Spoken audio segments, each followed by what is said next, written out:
ದೇವನಾಮಕ್ಕೆ ಸ್ತೋತ್ರವಾಗಲಿ. ಮತ್ತು ದಾವರ್ತಿ ಈ ಪರಿಶುದ್ಧ ದಿನದಲ್ಲಿ ದೇವರ ಸನ್ನಿಧಾನದಲ್ಲಿ ದೇವರನ್ನು ಆರಾಧಿಸುವುದಕ್ಕೆ ಸರ್ವಶಕ್ತನಾದ ದೇವರು ನಮ್ಮ ಜೀವಿತದಲ್ಲಿ ಕೊಟ್ಟಂಥ ಈ ಒಂದು ಸಂದರ್ಭಕ್ಕಾಗಿ ದೇವರಿಗೆ ಕೃತಜ್ಞತೆಯನ್ನು ಸಲ್ಲಿಸುವ.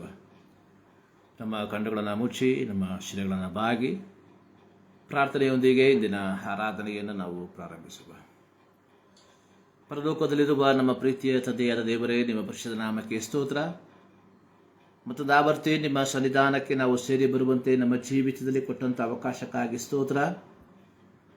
ಹೊಸ ಭಾನುವಾರವನ್ನು, ಹೊಸ ದಿನವನ್ನು ನಮ್ಮ ಜೀವಿತದಲ್ಲಿ ಕೊಟ್ಟಿದ್ದಿ, ಅದಕ್ಕಾಗಿ ನಾವು ಕೃತಜ್ಞತೆಯನ್ನು ಸಲ್ಲಿಸ್ತೇವೆ. ಈ ಸಂದರ್ಭದಲ್ಲಿ ಕರ್ತನೇ, ಈ ಒಂದು ಮಾಧ್ಯಮದ ಮೂಲಕ ನಿಮ್ಮನ್ನು ಆರಾಧಿಸುವುದಕ್ಕೆ ನಮ್ಮನ್ನು ಪ್ರಾಪ್ತರನ್ನಾಗಿ ಮಾರ್ಪಡಿಸಿದ್ದಕ್ಕಾಗಿ ಸ್ತೋತ್ರ. ಇಂದಿನ ಆರಾಧನೆಯನ್ನು ತಂದೆ, ಮಗ, ಪವಿತ್ರಾತ್ಮನ ನಾಮದಲ್ಲಿ ನಾವು ಆರಂಭಿಸುತ್ತೇವೆ. ತ್ರಿಯೇಕ ದೇವರ ಸಾನ್ನಿಧ್ಯ ಈ ಆರಾಧನೆಯ ಆರಂಭದಿಂದ ಅಂತ್ಯದವರೆಗೆ ನಮ್ಮ ಸಂಗಡ ಇದ್ದು ನಮ್ಮನ್ನು ಮುನ್ನಡೆಸಲಿ ಎಂಬುದಾಗಿ ನಾವು ಪ್ರಾರ್ಥಿಸ್ತಾ ಇದ್ದೇವೆ. ಆಡುವಂಥ ಹಾಡುಗಳು, ಧ್ಯಾನಿಸುವಂಥ ದೇವರ ವಾಕ್ಯ ಎಲ್ಲದರ ಮೂಲಕ ದೇವರ ನಾಮ ಮಹಿಮೆ ಹೊಂದಲಿ ಎಂಬುದಾಗಿ ನಾವು ಪ್ರಾರ್ಥಿಸ್ತಾ ಇದ್ದೇವೆ ಸ್ವಾಮಿ. ಈ ಸಂದರ್ಭದಲ್ಲಿ ದಾವರ್ತಿ ಕರ್ತನೆ, ನಮ್ಮ ದೇಶದ, ನಮ್ಮ ರಾಜ್ಯದ, ನಮ್ಮ ಪಟ್ಟಣದ ವಿವಿಧ ಸ್ಥಳಗಳಲ್ಲಿ ನಡೆಯುವಂಥ ಎಲ್ಲ ಪರಿಶುದ್ಧ ಆರಾಧನೆಗಳನ್ನು ನಿಮ್ಮ ಕರಗಳಿಗೆ ಸಮರ್ಪಿಸ್ತಾ ಇದ್ದೇವೆ.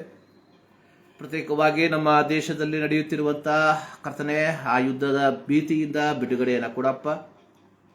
ಕರ್ತನೆ, ಸೈತಾನನು ಕರ್ತನೆ ದೇಶದಲ್ಲಿ ಕರ್ತನೆ ವಿಭಜನೆಯನ್ನು ತರುವುದಕ್ಕೆ ನಾನಾ ವಿಧದಲ್ಲಿ ಪ್ರಯತ್ನಿಸುತ್ತಿರುವಾಗ ದೇವರ ಪವಿತ್ರ ಆತ್ಮನು ತಾನೇ ಇದರ ಮಧ್ಯದಲ್ಲಿ ಕರ್ತನೆ ಒಡನಾಡಿ ಕರ್ತನೆ ಸೈತಾನನ ಎಲ್ಲ ತಂತ್ರಗಳನ್ನು ಯೇಸುವಿನ ನಾಮದಲ್ಲಿ ಲಯ ಮಾಡೆಂಬುದಾಗಿ ನಾವು ಪ್ರಾರ್ಥಿಸ್ತಾ ಇದ್ದೇವೆ.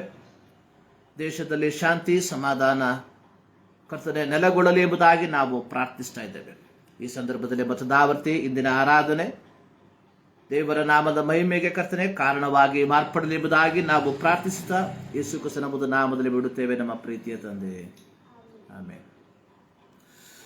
ದಾವರ್ತಿ ಯೇಸು ಕ್ರಿಸ್ತನ ನಾಮದಲ್ಲಿ ನಮ್ಮ ವಂದನೆಯನ್ನು ತಿಳಿಸ್ತಾ ಇದ್ದೇವೆ. ಈ ರೀತಿ ಈ ಒಂದು ಮಾಧ್ಯಮದ ಮೂಲಕ ತಿರುಗಿ ಒಮ್ಮೆ ದೇವರನ್ನು ಆರಾಧಿಸುವುದಕ್ಕೆ ದೇವರು ನಮ್ಮ ಜೀವಿತದಲ್ಲಿ ಅವಕಾಶವನ್ನು, ಸಂದರ್ಭವನ್ನು ಕೊಟ್ಟಿರಲಾಗಿ ದೇವರಿಗೆ ನಾವು ಕೃತಜ್ಞತೆಯಿಂದ ಆತನಿಗೆ ಸಲ್ಲತಕ್ಕ ಘನತೆಯನ್ನು, ಆರಾಧನೆಯನ್ನು ನಾವು ಸಲ್ಲಿಸುವಂಥವರಾಗಿರುವ. ಒಂದು ಹಾಡಿನ ಕೆಲವು ಚರಣಗಳನ್ನು ಹಾಡಿ ಪ್ರಾರಂಭದಲ್ಲಿ ದೇವರ ನಾಮವನ್ನು ಮಹಿಮೆಪಡಿಸುವ. ಶಿಲುಬೆಯ ಸಂದೇಶವು ನಿನ್ನನ್ನು ಬಿಡಿಸುವುದು, ಜೀವನದ ಸಮಸ್ಯೆಗೆ ಶಿಲುಬೆಯೇ ಉತ್ತರವು. ಶಿಲುಬೆಯಲ್ಲಿ ಹೊರತು ನಿನ್ನ ಹೆಚ್ಚಳವು ಬೇರೊಂದರಲ್ಲಿ ಬೇಡ. ಈ ಹಾಡಿನ ಚರಣಗಳನ್ನು ಹಾಡಿ ದೇವರ ನಾಮವನ್ನು ನಾವು ಮಹಿಮೆ ಪಡಿಸುವಂಥವರಾಗಿರುವ. ಶಿಲುಬೆಯ ಸಂದೇಶವು ನಿನ್ನನ್ನು ಬಿಡಿಸುವುದು, ಜೀವನದ ಸಮಸ್ಯಕ್ಕೆ ಶಿಲುಬೆಯು ಉತ್ತರವು. ಶಿಲುಬೆಯ ಸಂದೇಶವು ನಿನ್ನನ್ನು ಬಿಡಿಸುವುದು, ಜೀವನದ ಸಮಸ್ಯಕ್ಕೆ ಶಿಲುಬೆಯೇ ಉತ್ತರವು. ಶಿಲುಬೆಯಲ್ಲಿ ಹೊರತು ನಿನ್ನ ಹೆಚ್ಚಳವು ಬೇರೊಂದರಲ್ಲಿಯೂ ಬೇಡ. ಶಿಲುಬೆಯಲ್ಲಿ ಹೊರತು ನಿನ್ನ ಹೆಚ್ಚಳವು ಬೇರೊಂದರಲ್ಲಿಯೂ ಬೇಡ. ಶಿಲುಬೆಯ ಸಂದೇಶವು ನಿನ್ನನ್ನು ಬಿಡಿಸುವುದು, ಜೀವನದ ಸಮಸ್ಯಕ್ಕೆ ಶಿಲುಬೆಯೇ ಉತ್ತರವು. ಶಿಲುಬೆಯ ಮಾತು ನಂಬದವರಿಗೆ ಹುಚ್ಚುತನ,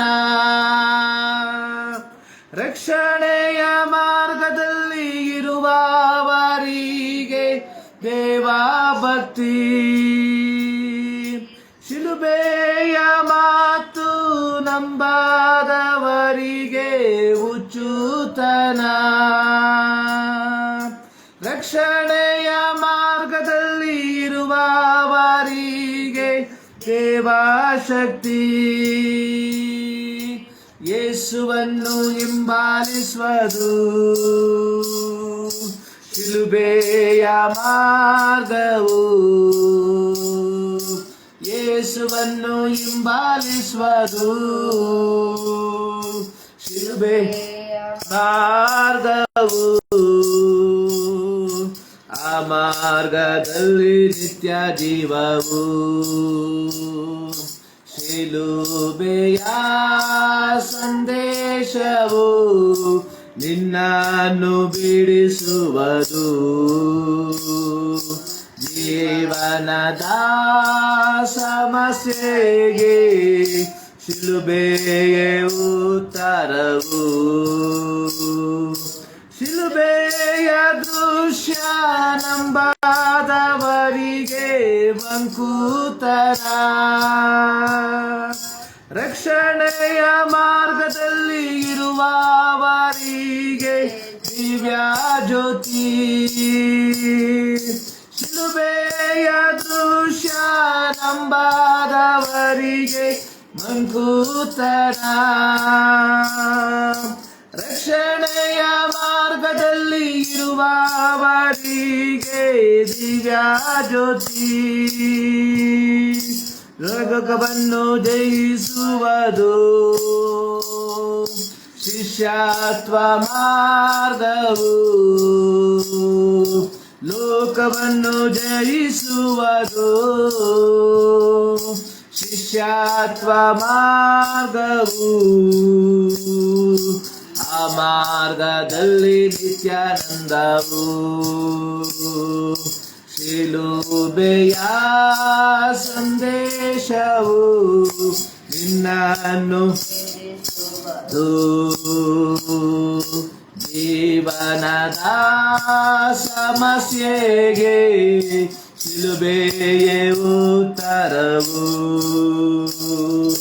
ಶಿಲುಬೆಯಲ್ಲಿ ಹೊರತು ನಿನ್ನ ಎಚ್ಚಳವು ಬೇರೊಂದರಲ್ಲಿಯೂ ಬೇಡ. ಶಿಲುಬೆಯಲ್ಲಿ ಹೊರತು ನಿನ್ನ ಎಚ್ಚಳವು ಬೇರೊಂದರಲ್ಲಿಯೂ ಬೇಡ. ಶಿಲುಬೆಯ ಸಂದೇಶವು ನಿನ್ನನ್ನು ಬಿಡಿಸುವುದು. ಜೀವನದ ಸಮಸ್ಯೆಗೆ ಶಿಲುಬೆಯೇ ಉತ್ತರವು. ಶಿಲುಬೆಯ ಸಂದೇಶವು ನಿನ್ನನ್ನು ಬಿಡಿಸುವುದು. ಜೀವನದ ಸಮಸ್ಯೆಗೆ ಶಿಲುಬೆಯೇ ಉತ್ತರವು.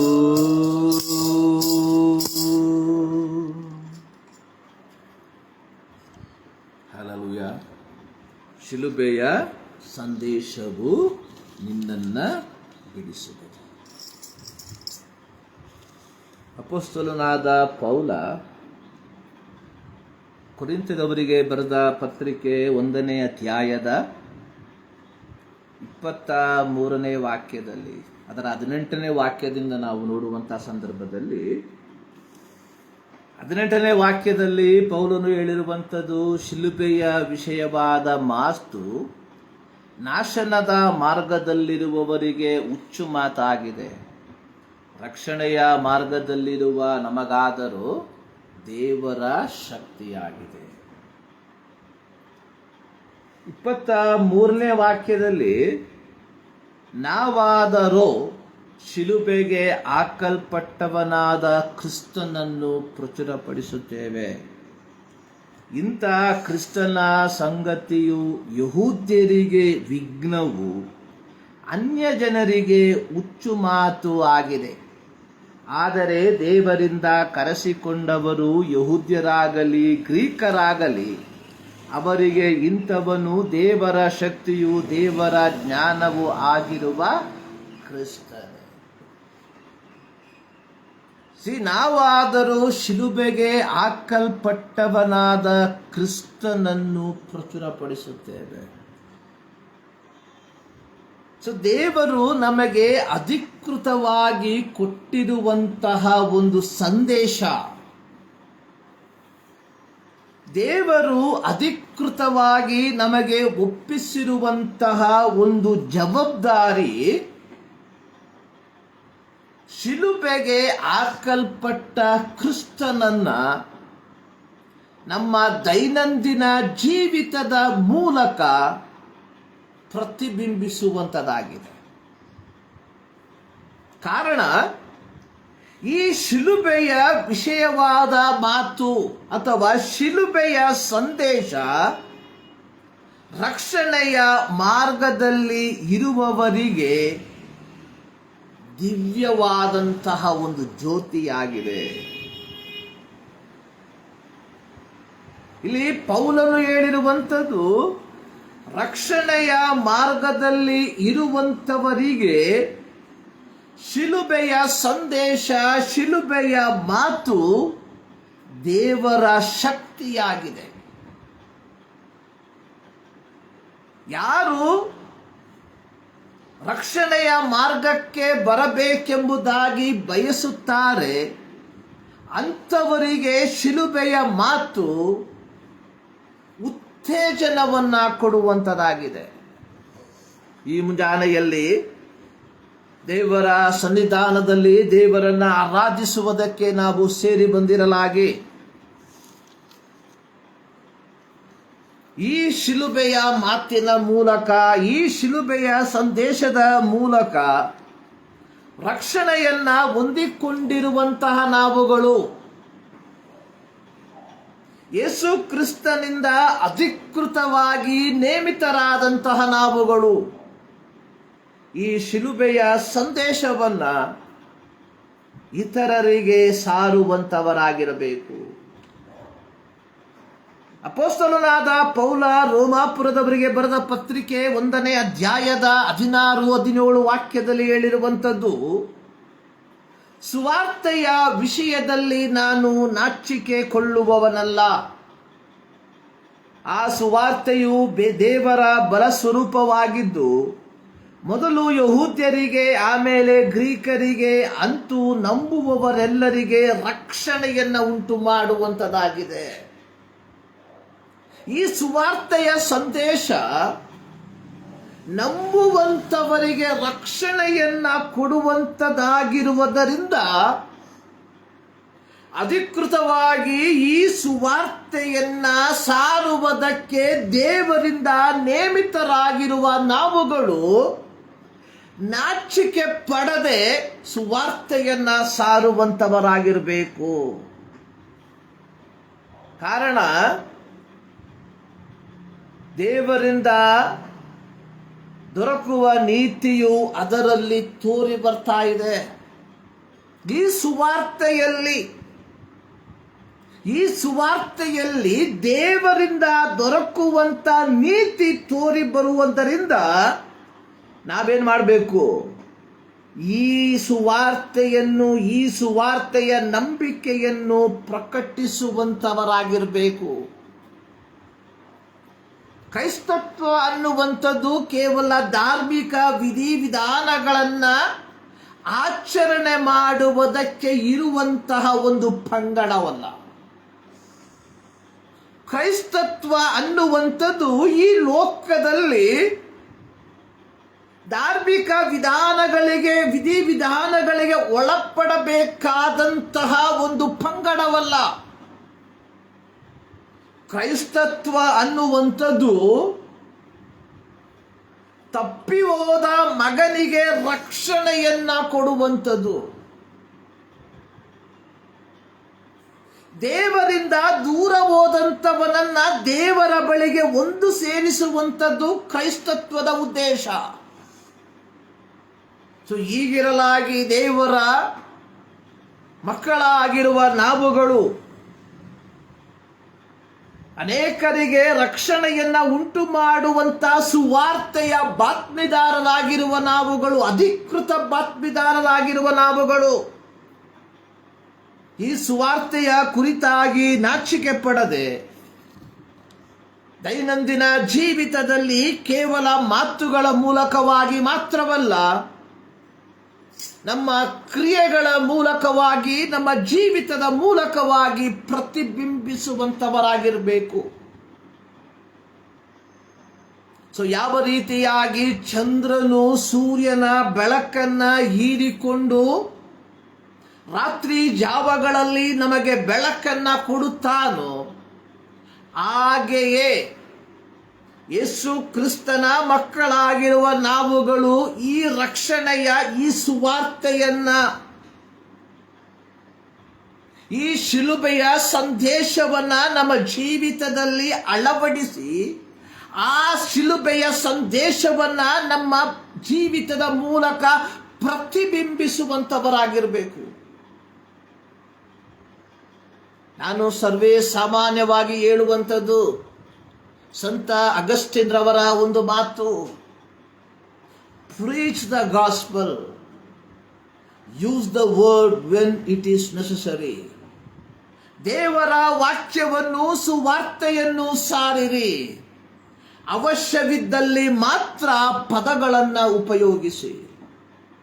ಈ ಮುಂಜಾನೆಯಲ್ಲಿ ದೇವರ ಸನ್ನಿಧಾನಕ್ಕೆ ನಾವು ಸೇರಿ ಬಂದಿರಲಾಗಿ ಪ್ರಿಯರೇ, ಈ ಕ್ರಿಸ್ತನ ಪ್ರೀತಿಯನ್ನ, ರಕ್ಷಣೆಯ ಸಂದೇಶವನ್ನ ನಮ್ಮ ದೈನಂದಿನ ಜೀವಿತದಲ್ಲಿ ಪ್ರತಿಬಿಂಬಿಸುವಂತವರಾಗಿದ್ದೇವ ಎಂಬ ಪ್ರಶ್ನೆಯನ್ನ ನಮಗೆ ನಾವೇ ಕೇಳಿಕೊಳ್ಳಬೇಕಾಗಿರುವಂತದಾಗಿದೆ.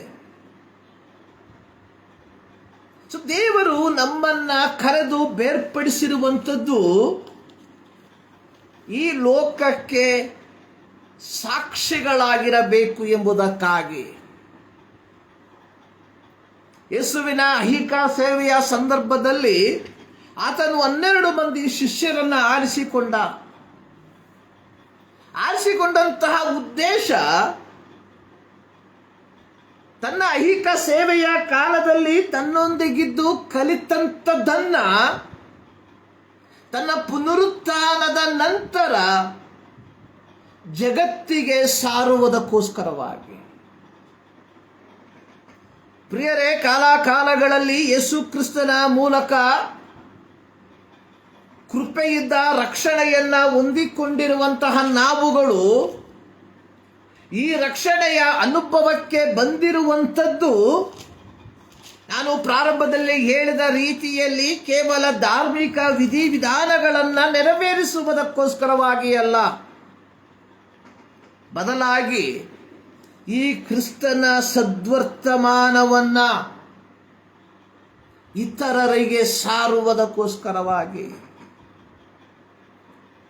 ನೋಡಿ, ಗ್ರೇಟ್ ಕಮಿಷನ್ ಮತ್ತಾಯನ ಸುವಾರ್ತೆ 28ನೇ ಅಧ್ಯಾಯದಲ್ಲಿ ನಾವು ನೋಡ್ತಾ ಇದ್ದೇವೆ. ಅಧಿಕೃತವಾಗಿ ಯೇಸು ಸ್ವಾಮಿ ಪುನರುತ್ಥಾನ ಹೊಂದ ಯೇಸು ಸ್ವಾಮಿ ಪರಲೋಕಕ್ಕೆ ಒಯ್ಯಲ್ಪಡುವುದಕ್ಕಿಂತ ಮುಂಚಿತವಾಗಿ ಶಿಷ್ಯರನ್ನ ಅಧಿಕೃತವಾಗಿ ನೇಮಿಸುವಂಥದ್ದನ್ನು ನಾವು ನೋಡ್ತಾ ಇದ್ದೇವೆ. ನೋಡಿ, ಮತ್ತಾಯ 28 ಅದರ 18ನೇ ವಾಕ್ಯದಲ್ಲಿ, ಆಗ ಯೇಸು ಹತ್ತಿರಕ್ಕೆ ಕರೆದು ಯಾರನ್ನು? ತನ್ನ ಶಿಷ್ಯರನ್ನು, ಪರಲೋಕದಲ್ಲಿಯೂ ಭೂಲೋಕದಲ್ಲಿಯೂ ಎಲ್ಲ ಅಧಿಕಾರವು ನನಗೆ ಕೊಡಲ್ಪಟ್ಟಿದೆ. ಆದ್ದರಿಂದ ನೀವು ಹೊರಟು ಹೋಗಿ ಎಲ್ಲ ದೇಶಗಳ ಜನರನ್ನು ಶಿಷ್ಯರನ್ನಾಗಿ ಮಾಡಿರಿ. ಅವರಿಗೆ ತಂದೆಯ, ಮಗನ, ಪವಿತ್ರಾತ್ಮನ ಹೆಸರಿನಲ್ಲಿ ದೀಕ್ಷಾ ಸ್ನಾನ ಮಾಡಿಸಿ, ನಾನು ನಿಮಗೆ ಆಜ್ಞಾಪಿಸಿದನೆಲ್ಲ ಕಾಪಾಡಿಕೊಳ್ಳುವುದಕ್ಕೆ ಅವರಿಗೆ ಉಪದೇಶ ಮಾಡಿರಿ.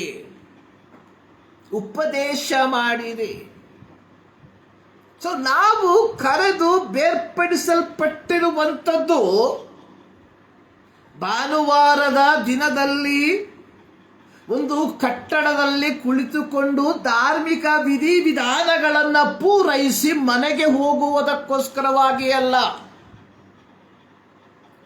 ನಾವು ಜಗದೋತ್ಪತ್ತಿಗೆ ಮುಂಚಿತವಾಗಿ, ಪೌಲನು ಹೇಳುವಂಥದ್ದು, ಆತನು ನನ್ನನ್ನು ಜಗದೋತ್ಪತ್ತಿಗೆ ಮುಂಚಿತವಾಗಿ ಆರಿಸಿಕೊಂಡ ಕಾರಣ ಅನ್ಯ ಜನರಿಗೆ ಈ ಸದ್ವರ್ತಮಾನವನ್ನು ತಿಳಿಯಪಡಿಸುವುದಕ್ಕೋಸ್ಕರವಾಗಿ. ಪ್ರಿಯರೇ, ಕಾಲಕಾಲಗಳಲ್ಲಿ ದೇವರು ನಮ್ಮನ್ನು ಕರೆದು ಬೇರ್ಪಡಿಸಿರುವಂಥದ್ದು ಕೇವಲ ಭಾನುವಾರದ ಕ್ರೈಸ್ತರಾಗಿ ಜೀವಿಸುವುದಕ್ಕೋಸ್ಕರವಾಗಿ ಅಲ್ಲ, ಬದಲಾಗಿ ಈ ಕ್ರಿಸ್ತನ ಸದ್ವರ್ತಮಾನವನ್ನ ಜನರಿಗೆ ತಿಳಿಯಪಡಿಸುವುದಕ್ಕೋಸ್ಕರವಾಗಿ. ಈ ಮುಂಜಾನೆಯಲ್ಲಿ ದೇವರ ಸನ್ನಿಧಾನಕ್ಕೆ ನಾವು ಸೇರಿ ಬಂದಿರಲಾಗಿ ಲೆಟ್ ಅಸ್ ಎಕ್ಸಾಮಿನ್, ನಮ್ಮ ಜೀವಿತವನ್ನು ನಾವು ಪರೀಕ್ಷೆ ಮಾಡಿಕೊಳ್ಳುವ. 8ನೇ ಕೀರ್ತನೆಯಲ್ಲಿ ಒಂದು ವಾಕ್ಯ ಈ ರೀತಿ ಬರೆಯಲ್ಪಟ್ಟಿದೆ. ಅದರ 2ನೇ ವಾಕ್ಯದಲ್ಲಿ, ನಿನಗೆ ವಿರೋಧವಾಗಿ ನಿಂತು ಮುಯ್ಯಿ ತೀರಿಸುವ ವೈರಿಗಳ ಬಾಯನ್ನು ಕಟ್ಟುವುದಕ್ಕೋಸ್ಕರ ನೀನು ಬಾಲಕರ ಮತ್ತು ಮೊಲೆಕೂಸುಗಳ ಬಾಯಿಂದ ಬಲವಾದ ಸಾಕ್ಷಿ ಉಂಟಾಗುವಂತೆ ಮಾಡಿದಿ. ಬಲವಾದ ಸಾಕ್ಷಿ. ನಾವು ಒಂದು ಕೊರಿಂಥ ಪುಸ್ತಕದಲ್ಲಿ ನಾವು ನೋಡಿದ್ವಿ. ಅಲ್ಲಿ ನಾವು ನೋಡುವಂಥದ್ದು ಇಹಲೋಕದ ಜ್ಞಾನವನ್ನ ಹುಚ್ಚುತನವಾಗಿ ಮಾಡಿದ್ದಾನೆ ಎಂಬುದಾಗಿ. ಪ್ರಿಯರೇ, ಈ ಮುಂಜಾನೆಯಲ್ಲಿ ದೇವರ ಸನ್ನಿಧಾನಕ್ಕೆ ನಾವು ಸೇರಿ ಬಂದಿರಲಾಗಿ ನಮ್ಮನ್ನೇ ದೇವರ ಸನ್ನಿಧಾನಕ್ಕೆ ಸಮರ್ಪಿಸುವಂತವರಾಗಿರುವ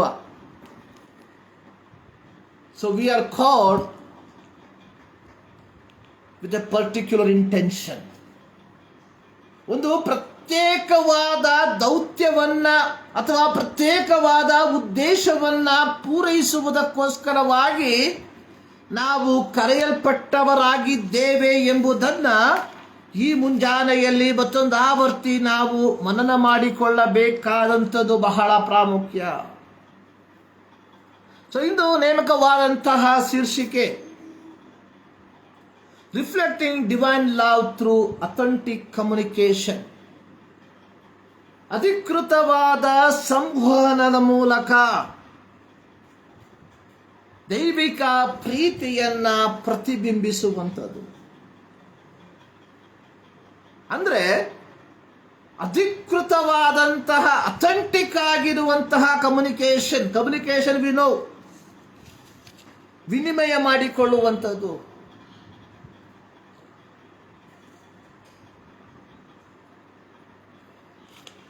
ಪರಸ್ಪರ ವಿನಿಮಯ ಮಾಡಿಕೊಳ್ಳುವಂಥದ್ದು.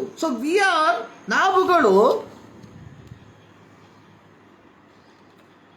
ಅಧಿಕೃತವಾಗಿ ನೇಮಿಸಲ್ಪಟ್ಟಂತವರಾಗಿದ್ದೇವೆ.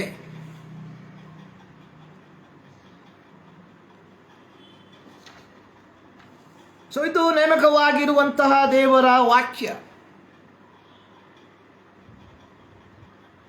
ಅರಣ್ಯಕಾಂಡ 22ನೇ ಅಧ್ಯಾಯದ ಪ್ರಾರಂಭದ ಕೆಲವು ವಾಕ್ಯಗಳು ಅಥವಾ ಆ ಅಧ್ಯಾಯದ ಪೂರ್ಣ ಭಾಗವನ್ನು ನಾವು ಕಲಿಯುವಂತಹ ಸಂದರ್ಭದಲ್ಲಿ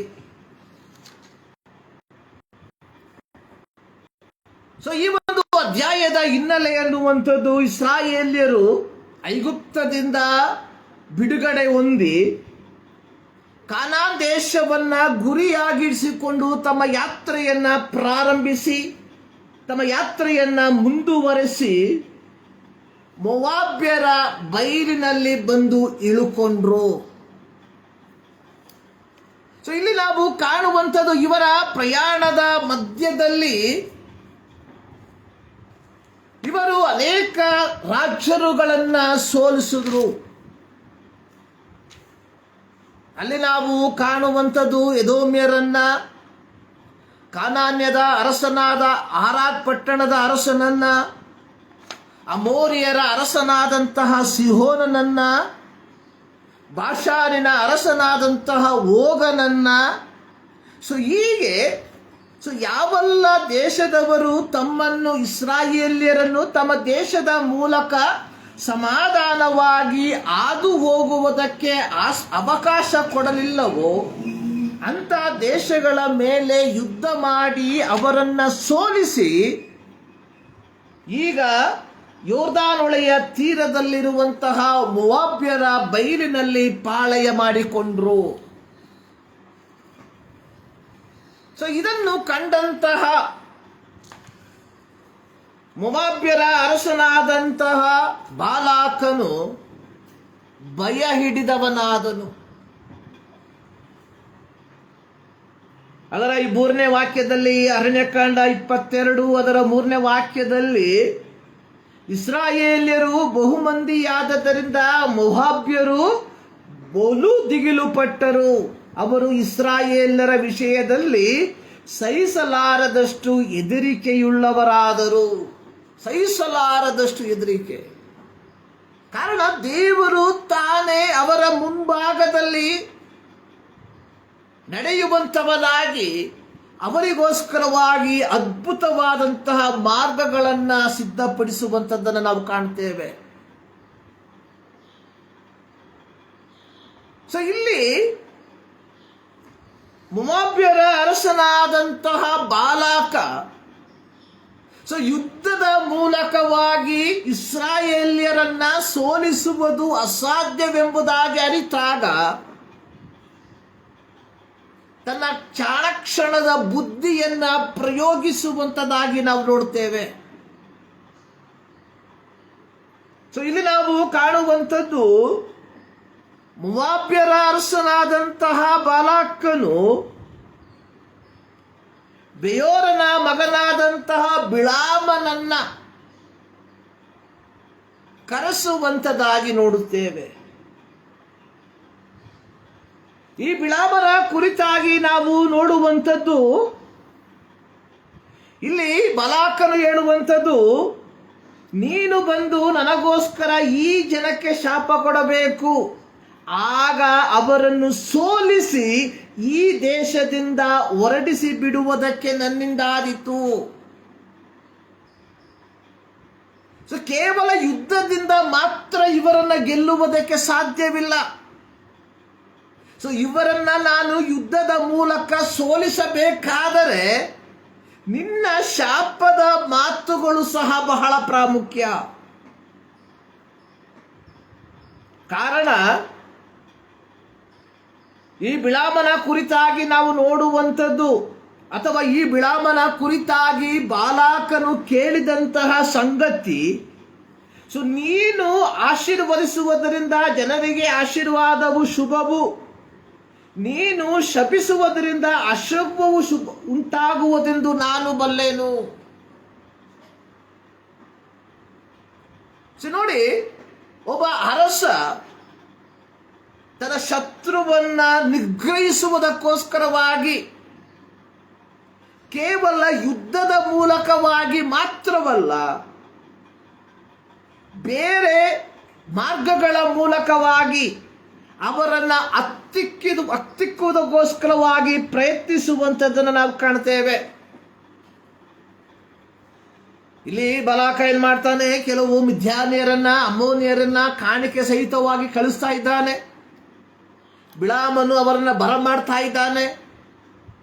ಆದರೆ ಅಂದು ರಾತ್ರಿ ಅವನು ಯೆಹೋವನ ಸನ್ನಿಧಿಯಲ್ಲಿ ವಿಚಾರಿಸಲಾಗಿ ಯೆಹೋವನು ಅವನಿಗೆ ಹೇಳಿದ್ದೇನೆಂದರೆ, ಸೊ ನೀನು ಯಾವ ಜನಾಂಗವನ್ನ ಶಪಿಸಬೇಕೆಂಬುದಾಗಿ ನಿಶ್ಚಯಿಸಿದ್ದೀಯೋ, ಅಥವಾ ಬಾಲಾಕನು ಯಾವ ಜನಾಂಗವನ್ನ ಶಪಿಸಬೇಕು ಎಂಬುದಾಗಿ ನಿಶ್ಚಯಿಸಿದಾನೋ ಆ ಜನಾಂಗದವರು ನನ್ನ ಆಶೀರ್ವಾದವನ್ನು ಹೊಂದಿದವರಾಗಿರುವುದರಿಂದ ಅವರನ್ನು ನೀನು ಶಪಿಸಬಾರದು. ಕಾರಣ ಇಸ್ರಾಯೇಲ್ಯರು ದೇವರಿಂದ ಆರಿಸಲ್ಪಟ್ಟು ದೇವರ ಮೂಲಕವಾಗಿ ಐಗುಪ್ತದಿಂದ ಹೊರಬಂದು ದೇವರು ತಾನೇ ವಾಗ್ದಾನ ಮಾಡಿದಂತಹ ಕಾನಾನ್ ದೇಶಕ್ಕೆ ಪ್ರಯಾಣವನ್ನ ಬಳಸಿದಂಥವರಾಗಿದ್ರು. ಈ ಇಸ್ರಾಯೇಲ್ಯರ ಪ್ರಯಾಣದಲ್ಲಿ ಅವರಿಗೆ ಯುದ್ಧದ ಯಾವ ಒಂದು ಅವಶ್ಯಕತೆ ಇರಲಿಲ್ಲ. ಈ ಇಸ್ರಾಯೇಲ್ಯರು ದೇಶವನ್ನ ಸ್ವಾಧೀನ ಮಾಡಿಕೊಳ್ಳುವುದಕ್ಕೆ ದಂಡೆತ್ತಿ ಬಂದಂಥವರಲ್ಲ. ಚರಿತ್ರೆಯಲ್ಲಿ ನಾವು ಕಾಣ್ತೇವೆ, ಅಲೆಕ್ಸಾಂಡರ್ ದ ಗ್ರೇಟ್ ಅವನು ದೇಶವನ್ನ ಸ್ವಾಧೀನ ಮಾಡುವುದಕ್ಕೆ ದಂಡೆತ್ತಿ ಹೋದ. ಅವನು ಹೋದಂತಹ ಸ್ಥಳಗಳಲ್ಲಿ ದೇಶಗಳನ್ನ, ಅಲ್ಲಿದ್ದಂತಹ ರಾಜರುಗಳನ್ನ ಸೋಲಿಸಿ ಆ ದೇಶವನ್ನ ತನ್ನ ಸುಪರ್ದಿಗೆ ತೆಗೆದುಕೊಳ್ತಾ ಇದ್ದ. ಹಾಗೆಯೇ ಆತ ನಮ್ಮ ಭಾರತ ದೇಶಕ್ಕೆ ಬಂದ ಎಂಬುದಾಗಿ ಚರಿತ್ರೆಯಲ್ಲಿ ನಾವು ಕಾಣ್ತೇವೆ. ಆದರೆ ಇಸ್ರಾಯೇಲ್ಯರು ಆ ರೀತಿ ದೇಶಗಳನ್ನ ಸ್ವಾಧೀನ ಮಾಡಿಕೊಳ್ಳುವುದಕ್ಕೆ ದಂಡೆತ್ತಿ ಹೋದಂಥವರಲ್ಲ. ಕಾರಣ, ದೇವರು ಅಬ್ರಹಾಮನಿಗೆ ವಾಗ್ದಾನ ಮಾಡಿದ ರೀತಿಯಲ್ಲಿ ಕಾನಾನ್ ದೇಶವನ್ನ ಸ್ವಾಧೀನಪಡಿಸಿಕೊಳ್ಳುವುದಕ್ಕೆ ಹೊರಟು ಹೋದಂಥವರು. ಆದರೆ ಇದರ ಮಧ್ಯದಲ್ಲಿ ಕೆಲವು ದೇಶದವರು ಅವರನ್ನು ಅವರ ದೇಶದ ಮೂಲಕ ಹಾದು ಹೋಗುವುದಕ್ಕೆ ಆಸ್ಪದ ಕೊಡದೇ ಇರಲಾಗಿ ಅವರ ಮೇಲೆ ಯುದ್ಧ ಮಾಡುವಂಥದ್ದನ್ನು ನಾವು ಕಾಣ್ತೇವೆ. ಈ ಮುಂಜಾನೆಯಲ್ಲಿ ಪ್ರೀತಿಯ ದೇವಜನರೇ, ಕ್ರೈಸ್ತರಾದ ನಮಗೆ ಇರುವಂತಹ ಸಂದೇಶ, ದೇವರು ನಮ್ಮನ್ನು ಕರೆದು ಬೇರ್ಪಡಿಸಿರುವಂಥದ್ದು ಈ ಲೋಕದಲ್ಲಿರುವಂತಹ ಕೆಲವುಗಳನ್ನ ಸ್ವಾಧೀನಪಡಿಸಿಕೊಳ್ಳುವುದಕ್ಕೋಸ್ಕರವಾಗಿ ಅಲ್ಲ. ಮೋಕ್ಷದ ಯಾತ್ರಿಕ, ದ ಪಿಲ್ಗ್ರಿಮ್ ಪ್ರೋಗ್ರೆಸ್ ಎಂಬ ಪುಸ್ತಕದಲ್ಲಿ ನಾವು ನೋಡುವಂಥದ್ದು, ಒಬ್ಬ ವ್ಯಕ್ತಿ ನಾಶನದ ದೇಶದಿಂದ ಪರಲೋಕದ ಕಡೆಗೆ ಪ್ರಯಾಣವನ್ನು ಬಳಸ್ತಾ ಇದ್ದಾನೆ. ಅವನ ಗುರಿ ಅನ್ನುವಂಥದ್ದು ಪರಲೋಕ. ಪ್ರಿಯರೇ, ನಮ್ಮ ಗುರಿ ಅನ್ನುವಂಥದ್ದು ನಿತ್ಯತ್ವ. ಈ ಲೋಕದಲ್ಲಿ ನಾವು ಯಾತ್ರೆ ಮಾಡ್ತಾ ಇದ್ದೇವೆ. ಅದರಲ್ಲಿ ಚಿಕ್ಕ ಪ್ರಾಯ ಉಂಟು, ಬಾಲ್ಯ ಪ್ರಾಯ ಉಂಟು, ಯೌವನ ಪ್ರಾಯ ಉಂಟು, ಪುರುಷತ್ವ ಪ್ರಾಯ ಉಂಟು, ವೃದ್ಧಾಪ್ಯ ಉಂಟು. ಇವೆಲ್ಲವನ್ನು ನಾವು ದಾಟಿ ಹೋಗುವಂಥದ್ದು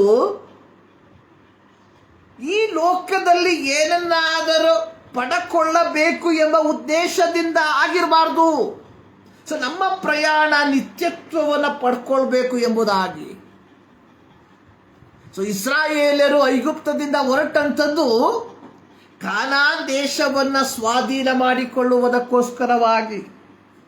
ಆದರೆ ಇದರ ಮಧ್ಯದಲ್ಲಿ ಮೋವಾಬ್ಯರ ಅರಸನಾದ ಬಾಲಾಕನು ಏನ್ ಮಾಡ್ತಾ ಇದ್ದಾನೆ? ಇಸ್ರಾಯೇಲ್ಯರನ್ನು ಶಪಿಸುವುದಕ್ಕೋಸ್ಕರವಾಗಿ ಬಿಳಾಮನನ್ನ ಕರೆಯುವಂಥದ್ದನ್ನು ನಾವು ನೋಡುತ್ತೇವೆ. ಆದರೆ ಇಲ್ಲಿ ದೇವರು ಹೇಳುವಂಥದ್ದು, ಈ ಜನಾಂಗದವರು ನನ್ನ ಆಶೀರ್ವಾದವನ್ನು ಹೊಂದಿದವರಾಗಿದ್ದಾರೆ, ಇವರನ್ನ ನೀನು ಶಪಿಸಬಾರದು.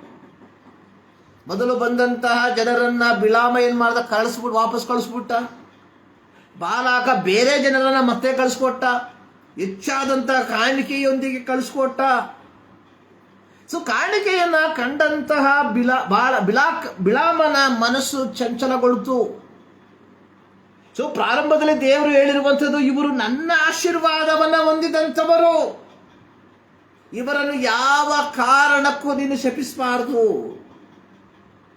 ಎರಡನೇ ಬಾರಿ ಈ ಬಾಲಾಕನು ತನ್ನ ಜನರನ್ನ ಕಳುಹಿಸಲಾಗಿ ಅವರು ತಂದಂತಹ ಕಾಣಿಕೆಯನ್ನ ನೋಡಿದಂತಹ ಬಿಳಾಮನು ಮಾಡಬೇಕಾಗಿದ್ದು ಇದೇ ಆಗಿತ್ತು. ಬಾಲಾಕನಿಗೆ ನೀವು ಹೋಗಿ ಹೇಳ್ರಿ, ಈ ಜನಾಂಗದವರು ದೇವರಿಂದ ಆಶೀರ್ವಾದವನ್ನು ಹೊಂದಿದಂಥವರು, ದೇವರ ಸ್ವಕೀಯ ಪ್ರಜೆಗಳಾಗಿದ್ದಾರೆ, ಇವರನ್ನ ಶಪಿಸುವುದಕ್ಕೆ ಈ ಭೂಲೋಕದಲ್ಲಿ ಯಾವ ಮನುಷ್ಯನಿಂದಲೂ ಅಸಾಧ್ಯ. ನೀವೇನ್ ಮಾಡಬೇಕು? ಸಮಾಧಾನವಾಗಿ ಅವರು ನಿಮ್ಮ ದೇಶದ ಮೂಲಕ ಹಾದು ಹೋಗುವುದಕ್ಕೆ ಆಸ್ಪದ ಮಾಡಿಕೊಟ್ರೆ ಸಾಕು, ಅವರಿಂದ ನಿಮಗೆ ಯಾವ ರೀತಿಯ ಕೇಡುಗಳು ಸಂಭವಿಸುವುದಿಲ್ಲ ಎಂಬ ಸಂದೇಶವನ್ನು ಹೇಳಬೇಕಾಗಿತ್ತು.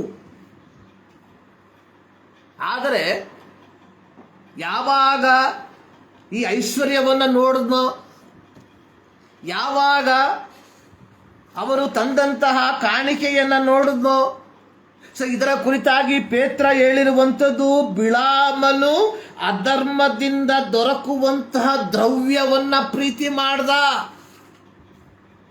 ನೋಡಿ, ಅಧರ್ಮದಿಂದ. ಸೊ ಯಾವ ಜನಾಂಗವನ್ನ ದೇವರು ಶಪಿಸಬಾರದು, ಇವರು ನನ್ನ ಆಶೀರ್ವಾದವನ್ನ ಹೊಂದಿದವರು ಎಂಬುದಾಗಿ ಮುಂಚಿತವಾಗಿ ಹೇಳಿದಾಗ್ಯೂ ಸಹ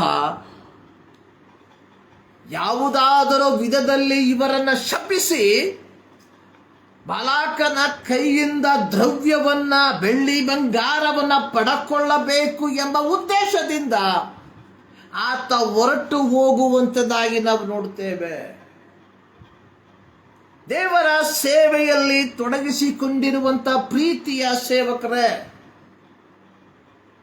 ಸೊ ದೇವರು ನಮ್ಮನ್ನ ಕರೆದಿರುವಂಥದ್ದು ಮೋಕ್ಷದ ಯಾತ್ರೆಗೋಸ್ಕರವಾಗಿ, ಮೋಕ್ಷಕ್ಕೋಸ್ಕರವಾಗಿ ನಮ್ಮನ್ನು ನಾವೇ ಸಿದ್ಧಪಡಿಸಿಕೊಳ್ಳುವಂಥದ್ದು.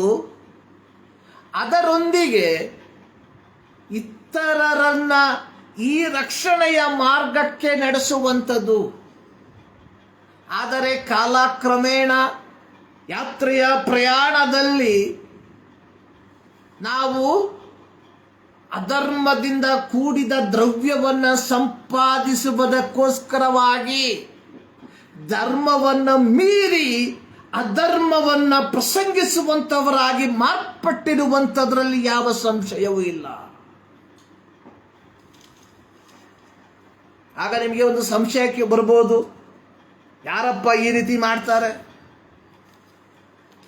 ನೋಡಿ, ಯೇಸು ಸ್ವಾಮಿ ತಾನೇ ಹೇಳಿದ್ದಾನೆ, ಇದು ಕೇವಲ ಮನುಷ್ಯನ ಮಾತುಗಳಲ್ಲ. ನೋಡಿ, ಮತ್ತಾಯನ ಸುವಾರ್ತೆ 7ನೇ ಅಧ್ಯಾಯದಲ್ಲಿ ಅದರ 21ರಿಂದ 23 ವಾಕ್ಯದಲ್ಲಿ ನೋಡುತ್ತೇವೆ, ನನ್ನನ್ನು ಸ್ವಾಮಿ ಸ್ವಾಮಿ ಅನ್ನುವವರೆಲ್ಲರೂ ಪರಲೋಕ ರಾಜ್ಯದಲ್ಲಿ ಸೇರುವವರೆಂದು ನೆನೆಸಬೇಡಿರಿ, ಪರಲೋಕದಲ್ಲಿರುವ ನನ್ನ ತಂದೆಯ ಚಿತ್ತದಂತೆ ನಡೆಯುವವನೇ ಪರಲೋಕ ರಾಜ್ಯಕ್ಕೆ ಸೇರುವನು. ಸ್ವಾಮಿ ಸ್ವಾಮಿ, ನಿನ್ನ ಹೆಸರಿನ ಮೇಲೆ ನಾವು ಬೋಧನೆ ಹೇಳಲಿಲ್ಲವೇ? ಯಾವ ಬೋಧನೆ ಇದು? ಅಧರ್ಮದ ಬೋಧನೆ, ಧರ್ಮವನ್ನ ಮೀರಿ ಮಾಡಿದಂತ ಬೋಧನೆ. ಸೊ ನಮಗೆ ಅಧರ್ಮ ಎಂಬ ಪದ ಕೇಳುವಾಗ ನಮ್ಮ ಮನಸ್ಸಿಗೆ ಬರುವಂಥದ್ದು ಇತರೆ ಧರ್ಮದವರ ವಿಚಾರವಾಗಿ ಅಲ್ಲ ಪ್ರಿಯರೇ. ಅತಿ ಹೆಚ್ಚು ಅಧರ್ಮ ವ್ಯಾಪ್ತಿ ನಮ್ಮಲ್ಲಿದೆ. ಸೊ ಬಿಳಾಮ ಏನ್ ಮಾಡ್ದ? ಅಧರ್ಮದಿಂದ ಕೂಡಿದ ದ್ರವ್ಯವನ್ನ ಸಂಪಾದಿಸಬೇಕೆಂಬುದಾಗಿ ಬಯಸಿ ಇವರ ಸಂಗಡ ಹೊರಟು ಹೋಗುವುದಕ್ಕೆ ತೀರ್ಮಾನಿಸ್ತಾವ. ಇಲ್ಲಿ ನಾವು ನೋಡುವಂಥದ್ದು, ಮತ್ತಾಯನ ಸುವಾರ್ತೆಯಲ್ಲಿ ನೋಡುವಂಥದ್ದು, ಅಲ್ಲಿ ಹೇಳ್ತಾ ಇದ್ದಾರೆ, ನಿನ್ನ ಹೆಸರಿನ ಮೇಲೆ ನಾವು ಬೋಧನೆ ಹೇಳಿದ್ವಿ, ನಿನ್ನ ಹೆಸರಿನ ಮೇಲೆ ದೆವ್ವಗಳನ್ನ ಬಿಡಿಸ್ತೀವಿ, ನಿನ್ನ ಹೆಸರಿನ ಮೇಲೆ ಮಹತ್ ಕಾರ್ಯಗಳನ್ನ ಮಾಡಿದ್ವಿ. ಆದರೆ ದೇವರು ಹೇಳುವಂಥದ್ದು, ಕರ್ತನು ಹೇಳುವಂಥದ್ದು, ನಾನೆಂದು ನಿಮ್ಮ ಗುರುತನ್ನು ಕಾಣೆನು, ಧರ್ಮವನ್ನು ಮೀರಿ ನಡೆಯುವವರೇ ನನ್ನಿಂದ ತೊಲಗಿ ಹೋಗಿರಿ. ಧರ್ಮವನ್ನು ಮೀರಿ ನಡೆಯುವವರೇ. ಇಲ್ಲಿ ಬಿಳಾಮ ಅಧರ್ಮದಿಂದ ಕೂಡಿದ ದ್ರವ್ಯವನ್ನು ಸಂಪಾದಿಸುವುದಕ್ಕೆ ಪ್ರಯತ್ನಿಸಿದ. ಸೊ ದೇವರು ತಾನೇ ಹೇಳಿದ್ದಾನೆ, ಯೆಹೋವನು ತಾನೇ ಹೇಳಿದ್ದಾನೆ, ಇವರು ನನ್ನಿಂದ ಆಶೀರ್ವಾದವನ್ನ ಹೊಂದಿಕೊಂಡಿರುವಂತವರು, ಇವರು ನನ್ನ ಸ್ವಕೀಯ ಪ್ರಜೆಗಳು, ನೀನು ಇವರನ್ನ ಶಪಿಸಬಾರದು. ಆದರೆ ಬಾಲಾಕನು ಕಳುಹಿಸಿದಂತಹ ದ್ರವ್ಯವನ್ನ, ಬಾಲಾಕನು ಕಳುಹಿಸಿದಂತಹ ಬೆಳ್ಳಿ ಬಂಗಾರವನ್ನ ಕಂಡಂತಹ ಬಿಳಾಮ ಯುಕ್ತಿಯ ಮೂಲಕವಾಗಿ ಹೋಗಿ ಅಲ್ಲೋಗ್ಬಿಟ್ಟು ಶಾಪದ ಮಾತನ್ನ ಹೇಳಿ ಬಾಲಾಕನ ಕೈಯಿಂದ ದ್ರವ್ಯವನ್ನ ಸಂಪಾದಿಸಬೇಕೆಂಬುದಾಗಿ ತೀರ್ಮಾನಿಸಿದ. ಆದರೆ ಎರಡನೇ ಬಾರಿ ಅವನು ಯೆಹೋವನ ಸನ್ನಿಧಿಯಲ್ಲಿ ವಿಚಾರಿಸಿದಾಗ ದೇವರು ಹೇಳ್ತಾ, ಹೊರಟು ಹೋಗು, ನೋ ಪ್ರಾಬ್ಲಮ್, ಯು ಗೋ. ಆದರೆ ನಾನು ಹೇಳುವಂಥದನ್ನ ಬಿಟ್ಟು ಬೇರೆ ಯಾವುದನ್ನು ನೀನು ಹೇಳಬಾರದು. ಆದರೆ ಬಿಳಾಮನು ಹೊರಟು ಹೋದ ಮೇಲೆ ಯೆಹೋವನು ಕೋಪಗೊಂಡನು ಎಂಬುದಾಗಿ 22ನೇ ವಾಕ್ಯದಲ್ಲಿ ನಾವು ನೋಡುತ್ತೇವೆ. ಅರಣ್ಯಕಾಂಡ 22:22 ನೋಡಿ, 20ನೇ ವಾಕ್ಯದಲ್ಲಿ ನಾವು ನೋಡುವಂಥದ್ದು, ಆ ರಾತ್ರಿ ದೇವರು ಬಿಳಾಮನ ಬಳಿಗೆ ಬಂದು, ಆ ಮನುಷ್ಯರು ನಿನ್ನನ್ನು ಕರೆಯುವುದಕ್ಕೆ ಬಂದಿರುವುದರಿಂದ ಎದ್ದು ಅವರ ಜೊತೆಯಲ್ಲಿ ಹೋಗು, ಆದರೆ ನಾನು ನಿನಗೆ ಆಜ್ಞಾಪಿಸುವ ಪ್ರಕಾರವೇ ನೀನು ಮಾಡಬೇಕು. ಒಂದು ಕಂಡೀಷನ್. ಆದರೆ 22ನೇ ವಾಕ್ಯದಲ್ಲಿ ದೇವರ ಕೋಪ ಅವನ ಮೇಲೆ ಉಂಟಾಯಿತು. ಏನು? ಯೆಹೋವನ ಅಪ್ಪಣೆಯ ಮೇರೆಗೆ ಬಿಳಾಮನು ಹೊರಟಾಗ್ಯೂ ಅವನ ಮನಸ್ಸಿನಲ್ಲಿ ಅವ್ಯಕ್ತವಾದ ಉದ್ದೇಶವಿದ್ದಿತು. ಅಂದ್ರೆ ದೇವರ ಮಾತಿಗೆ ವಿರುದ್ಧವಾದಂತಹ ಉದ್ದೇಶವನ್ನು ಇಟ್ಟುಕೊಂಡವನಾಗಿ ಅವನ ತನ್ನ ಪ್ರಯಾಣವನ್ನು ಪ್ರಾರಂಭಿಸಿದ. ಸೊ ಇದರ ಫಲವಾಗಿ ದೇವರ ಕೋಪ ಅವನ ಮೇಲೆ ಬಂದಿತ್ತು. ನೋಡಿ, ಅವನು ಪ್ರಯಾಣಿಸುತ್ತಿದ್ದಂತಹ ಕತ್ತೆ ಅಥವಾ ಅವನು ಪ್ರಯಾಣಿಸುತ್ತಿದ್ದಂತಹ ಆ ಪಶು, ಆ ಮೃಗ ಯೆಹೋವನ ದೂತನನ್ನ ಕಂಡು 3 ಬಾರಿ ತನ್ನ ದಾರಿಯನ್ನ ಬಿಟ್ಟು ಹೋಗುವಂಥದ್ದಾಗಿ ನಾವು ನೋಡ್ತೇವೆ.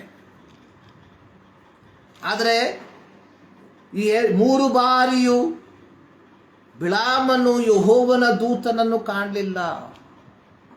ಕಾರಣ ಅವನ ಮನಸ್ಸಿನಲ್ಲಿರುವಂಥದ್ದು ಅನ್ಯಾಯ, ಅಧರ್ಮದಿಂದ ಸಂಪಾದಿಸುವಂತಹ ದ್ರವ್ಯ.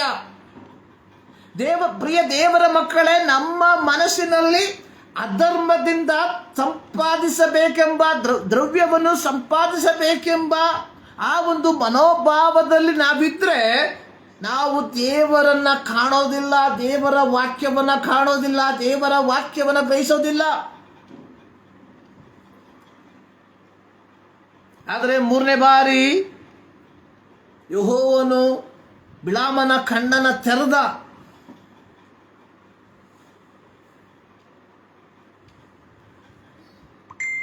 ಯಾವಾಗ ಯೆಹೋವನು ಬಿಳಾಮನ ಕಣ್ಣನ್ನ ತೆರೆದಾಗ ಯೆಹೋವನ ದೂತನು ಬಿಚ್ಚು ಕತ್ತಿಯೊಂದಿಗೆ ನಿಂತಿರುವುದನ್ನು ಬಿಳಾಮ ನೋಡ್ತಾ ಇದ್ದಾನೆ. ಸೊ ಅಲ್ಲಿ ಬಿಳಾಮನು ಹೇಳುವಂಥದ್ದು, ನಾನು ಪಾಪ ಮಾಡಿದ್ದೇನೆ, ಸೊ ನಾನು ಹಿಂತಿರುಗಿ ಹೋಗ್ತೇನೆ. ಆದರೆ ದೇವರು ಹೇಳುವಂಥದ್ದು, ಯೆಹೋವನ ದೂತನವನಿಗೆ, ಈ ಮನುಷ್ಯರ ಜೊತೆಯಲ್ಲಿ ಹೋಗು, ಆದರೆ ನಾನು ನಿನಗೆ ಹೇಳುವ ಮಾತನ್ನೇ ಹೊರತು ಬೇರೆ ಯಾವುದನ್ನು ಹೇಳಬಾರದು. ನಾನು ನಿನಗೆ ಹೇಳುವ ಮಾತನ್ನೇ ಹೊರತು ಬೇರೆ ಯಾವುದನ್ನು ಹೇಳಬಾರದು. ಪ್ರಿಯರೇ, ಸೊ ನಾವು ದೇವರಿಂದ ಹೊಂದಿಕೊಂಡಂತಹ ಸಂದೇಶವನ್ನು ಹೊರತು ಬೇರೆ ಸಂದೇಶವನ್ನು ಹೇಳುವಂಥವರಾಗಬಾರದು. ಇವತ್ತು ಅನೇಕ ಕ್ರೈಸ್ತರು, ಅನೇಕ ಸೇವಕರು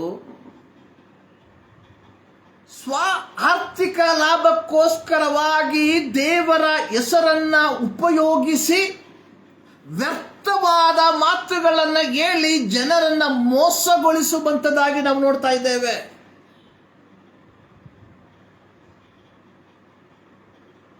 ಪ್ರತ್ಯೇಕವಾಗಿ ಸೇವೆಯ ಹೆಸರಿನಲ್ಲಿ ಸಭಾ ಕಟ್ಟಡವನ್ನು ಕಟ್ಟಬೇಕು ಎಂಬ ಹೆಸರಿನಲ್ಲಿ, ಅನಾಥಾಲಯವನ್ನು ಕಟ್ಟಬೇಕು ಎಂಬ ಹೆಸರಿನಲ್ಲಿ, ಇನ್ನು ಇತರೆ ಹೆಸರುಗಳನ್ನ ಹೇಳಿ ದೇವರು ನನ್ನೊಟ್ಟಿಗೆ ಮಾತನಾಡಿದ್ದಾನೆ, ಈ ಸ್ಥಳದಲ್ಲಿ ಇಷ್ಟು ಜಾಗ ತೆಗೆದುಕೊಳ್ಬೇಕು, ಇಲ್ಲಿ ಕಟ್ಟಡ ಕಟ್ಟಬೇಕು ಎಂಬ ಸುಳ್ಳು ಬೋಧನೆಯನ್ನು ಹೇಳಿ ಜನರನ್ನ ವಂಚಿಸುವಂತ ಒಂದು ದೊಡ್ಡ ಒಂದು ಸಮೂಹ ಕ್ರೈಸ್ತರ ಮಧ್ಯದಲ್ಲಿ ಇದೆ. ಪ್ರಿಯರೇ, ಸೊ ನಾವು ಎಚ್ಚೆತ್ತುಕೊಳ್ಳದೆ ಹೋದರೆ ಮೋಸ ಹೋಗುವಂಥದ್ರಲ್ಲಿ ಯಾವ ಸಂಶಯವೂ ಇಲ್ಲ.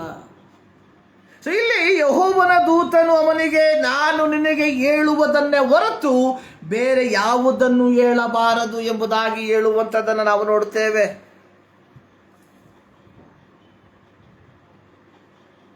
ಈ ಮುಂಜಾನೆಯಲ್ಲಿ ಪ್ರಿಯ ದೇವ ಜನರೇ,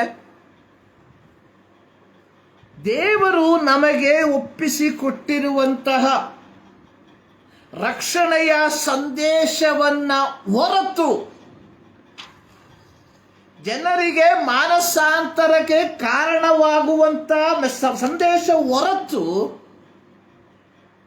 ಸಭಾ ಕಟ್ಟಡದ ಸಂದೇಶವಾಗಲಿ, ಅನಾಥ ಮಂದಿರದ ಸಂದೇಶವಾಗಲಿ, ಇವುಗಳ ಮೂಲಕ ಆರ್ಥಿಕತೆಯನ್ನು ಪಡೆಕೊಳ್ಳಬೇಕೆಂಬ ಉದ್ದೇಶದಿಂದ ನಾವುಗಳು ಮಾಡುವಂತಹ ಸಂದೇಶಗಳು ದೇವರಿಂದ ಬಂದಂಥದ್ದಲ್ಲ. ಇದು ನಮ್ಮ ವೈಯಕ್ತಿಕ ಲಾಭಕ್ಕೋಸ್ಕರವಾಗಿ ನಾವು ದೇವರ ಹೆಸರನ್ನ ವ್ಯರ್ಥವಾಗಿ ಉಪಯೋಗಿಸುವಂತವರಾಗಿದ್ದೇವೆ ಎಂಬುದನ್ನು ಮರಿಬಾರದು. ಸರ್ವಶಕ್ತನಾದ ದೇವರು ಇಸ್ರಾಯೇಲ್ ಮಕ್ಕಳಿಗೆ ದಶಾಜ್ಞೆಯನ್ನ ಕೊಡುವಂತಹ ಸಂದರ್ಭದಲ್ಲಿ ಹೇಳಿರುವಂಥದ್ದು, ನಿನ್ನ ದೇವರಾದ ಯೆಹೋವನ ಹೆಸರನ್ನು ಅಯೋಗ್ಯ ಕಾರ್ಯಕ್ಕಾಗಿ ಎತ್ತಬಾರದು. ಅಯೋಗ್ಯ ಕಾರ್ಯಕ್ಕಾಗಿ. ನೋಡಿ, ಅಪೊಸ್ತಲನಾದ ಪೇತ್ರ ಪವಿತ್ರ ಆತ್ಮನಿಂದ ತುಂಬಲ್ಪಟ್ಟವನಾದ ನಂತರ ತನ್ನ ಪ್ರಸಂಗವನ್ನ ಪ್ರಾರಂಭಿಸಿದಂತಹ ಸಂದರ್ಭದಲ್ಲಿ ಹೇಳಿದಂಥದ್ದು, ಅಪೊಸ್ತಲರ ಕೃತ್ಯ 4ನೇ ಅಧ್ಯಾಯ ಅದರ 12ನೇ ವಾಕ್ಯ, ಬರಬೇಕಾದ ರಕ್ಷಣೆಯು ಇನ್ನಾರಲ್ಲಿಯೂ ಸಿಕ್ಕುವುದಿಲ್ಲ, ಆ ಹೆಸರಿನಿಂದಲೇ ಹೊರತು ಆಕಾಶದ ಕೆಳಗೆ ಮನುಷ್ಯರೊಳಗೆ ಕೊಡಲ್ಪಟ್ಟಿರುವ ಬೇರೆ ಯಾವ ಹೆಸರಿನಿಂದಲೂ ನಮಗೆ ರಕ್ಷಣೆಯಾಗುವುದಿಲ್ಲ. ಯೇಸು ಕ್ರಿಸ್ತನ ಹೆಸರಿನಲ್ಲಿ ನಮಗೆ ಸಿಕ್ಕುವಂಥದ್ದು ರಕ್ಷಣೆಯಾಗಿದೆ. ಆದರೆ ಇವತ್ತು ನಾವು ಯೇಸು ಕ್ರಿಸ್ತನ ಹೆಸರನ್ನ ಹೇಳಿ, ಯೇಸು ಕ್ರಿಸ್ತನ ಹೆಸರಿನಲ್ಲಿ ವಿಶ್ವಾಸಿಗಳ ಹಣವನ್ನ ಪೀಕಿ ವಿಶ್ವಾಸಿಗಳಿಗೆ ನಾವು ಹೇಳುವಂಥದ್ದು, ನಿಮಗೆ ಈ ಯೇಸು ಕ್ರಿಸ್ತನ ಹೆಸರಿನ ಮೂಲಕ ನಿಮಗೆ ಆರ್ಥಿಕತೆ ಉಂಟಾಗ್ತದೆ ಎಂಬುದಾಗಿ. ಪ್ರೀತಿಯ ದೇವಜನರೇ, ಪ್ರೀತಿಯ ದೇವಜನರೇ, ನೋಡಿ ಇಲ್ಲಿ ಪೌಲ ಹೇಳ್ತಾ ಇದ್ದಾನೆ, ಬರಬೇಕಾದ ರಕ್ಷಣೆ ಇದು ಆರ್ಥಿಕ ರಕ್ಷಣೆ ಅಲ್ಲ ಪ್ರಿಯರೇ, ಆಧ್ಯಾತ್ಮಿಕವಾದ ರಕ್ಷಣೆ.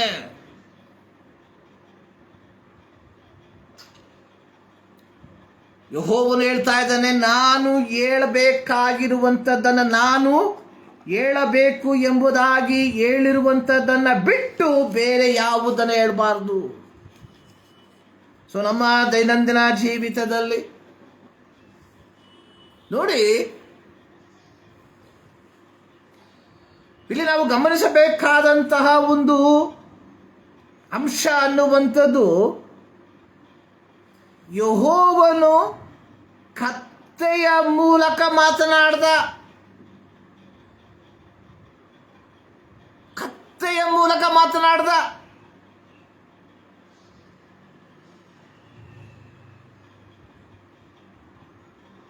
ನೋಡಿ 28ನೇ ವಾಕ್ಯ, ಅರಣ್ಯಕಾಂಡ 22:28, ಆಗ ಯೆಹೋವನು ಆ ಕತ್ತೆಗೆ ಮಾತಾಡುವ ಶಕ್ತಿಯನ್ನು ಕೊಡಲಾಗಿ ಅದು ಬಿಳಾಮನನ್ನು, ನೀನು 3 ಸಾರಿ ನನ್ನನ್ನು ಹೊಡೆದೇಕೆ?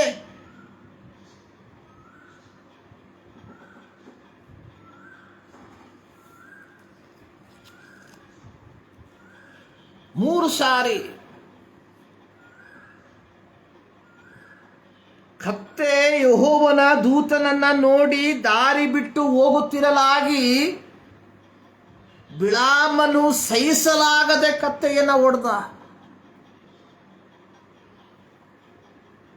ಕಾರಣ, ಅವನ ಕಣ್ಣಿನಲ್ಲಿರುವಂಥದ್ದು ಅಧರ್ಮದಿಂದ ಕೂಡಿದ ದ್ರವ್ಯವನ್ನ ಪಡಕೊಳ್ಳಬೇಕೆಂಬ ಬಯಕೆ.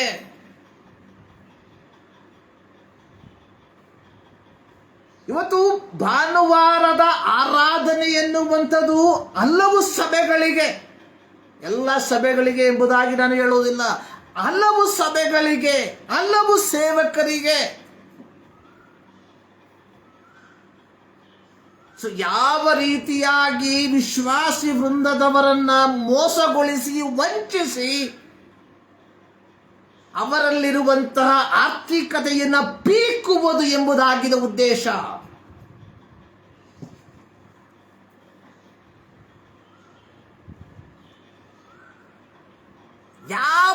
ನಾಚಿಕೆ ಇಲ್ಲದೆ ಹೇಳ್ತಾರೆ, I need your gold, I need your money, I need your wallet.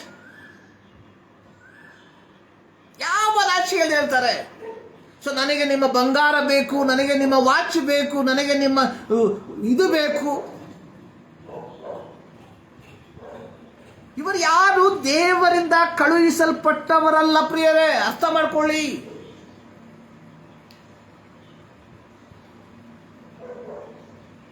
ಇಲ್ಲಿ ಯೆಹೋವನು ಹೇಳುವಂಥದ್ದು,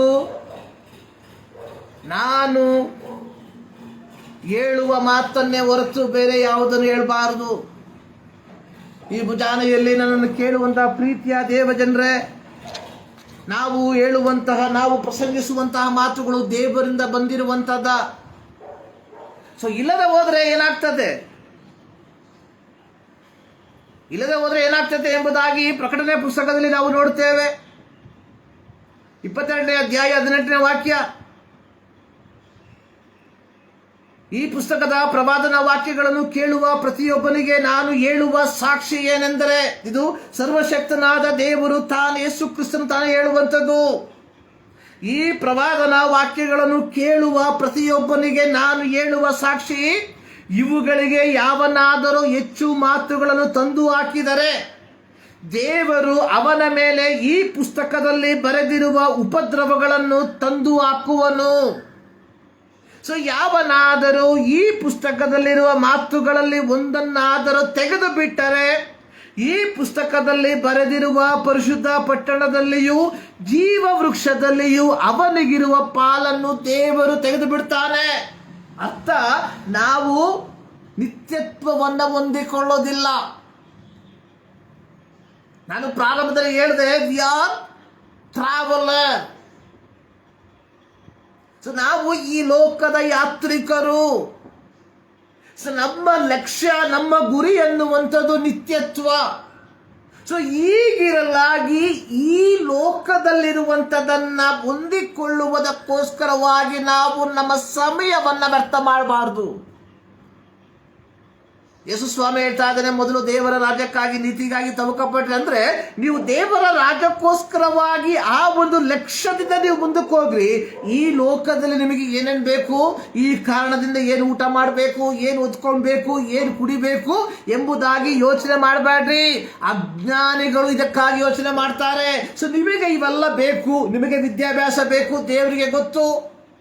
ನಿಮಗೆ ಆಹಾರ ಬೇಕು, ದೇವರಿಗೆ ಗೊತ್ತು. ಸೊ ನಿಮಗೆ ಆರೋಗ್ಯ ಬೇಕು, ದೇವರಿಗೆ ಗೊತ್ತು. ಸೊ ನಿಮಗೆ ಕುಟುಂಬ ಬೇಕು, ದೇವರಿಗೆ ಗೊತ್ತು. ಸೊ ನಿಮಗೆ ಮನೆ ಬೇಕು, ದೇವರಿಗೆ ಗೊತ್ತು. ನಿಮಗೆ ವಾಹನ ಬೇಕು, ದೇವರಿಗೆ ಗೊತ್ತು. ಸೊ ನಿಮಗೆ ಸಂತತಿ ಬೇಕು, ದೇವರಿಗೆ ಗೊತ್ತು.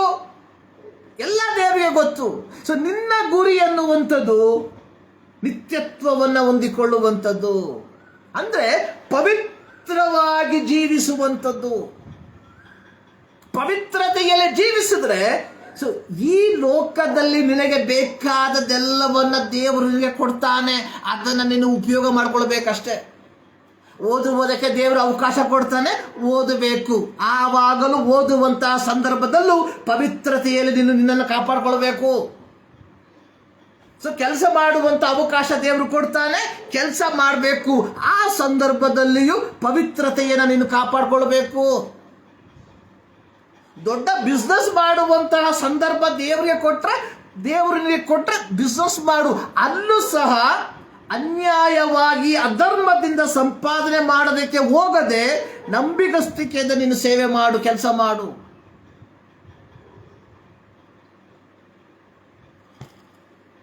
ಯೇಸು ಸ್ವಾಮಿ ಹೇಳಿರುವಂಥದ್ದು, ಕೈಸರನಿಗೆ ಕೊಡತಕ್ಕದನ್ನ ಕೈಸರನಿಗೆ ಕೊಡ್ರಿ, ದೇವರಿಗೆ ಕೊಡತಕ್ಕದನ್ನ ದೇವರಿಗೆ ಕೊಡ್ರಿ. ಅಂದ್ರೆ ತೆರಿಗೆ ಕೊಡಬೇಕಾಗಿರುವುದನ್ನ ತೆರಿಗೆಯಾಗಿ ಕೊಡ್ರಿ, ಕಾಣಿಕೆಯಾಗಿ ಕೊಡಬೇಕಾಗಿರುವುದನ್ನ ಕಾಣಿಕೆಯಾಗಿ ಕೊಡ್ರಿ. ಸೊ ತೆರಿಗೆಯಾಗಿ ಕೊಡಬೇಕಾಗಿರುವುದನ್ನ ತೆರಿಗೆಯಾಗಿ ಕೊಡದೆ ಅದನ್ನು ಕಾಣಿಕೆಯಾಗಿ ಕೊಟ್ರೆ ಅದು ನಿನಗೆ ಶಾಪವಾಗಿ ಮಾರ್ಪಡುತ್ತದೆ.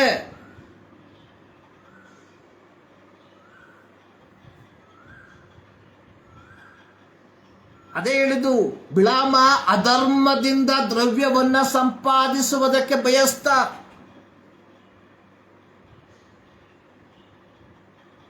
ಕೆಲವು ವ್ಯಕ್ತಿಗಳಿದ್ದಾರೆ, ಕೂಲಿಯನ್ನ ಕೊಡದೆ ಆ ಕೂಲಿ ಅವನ ಕೂಲಿ ಹಣವನ್ನ ದೇವರ ಸೇವೆಗೆ ಕೊಡುವಂಥದ್ದು.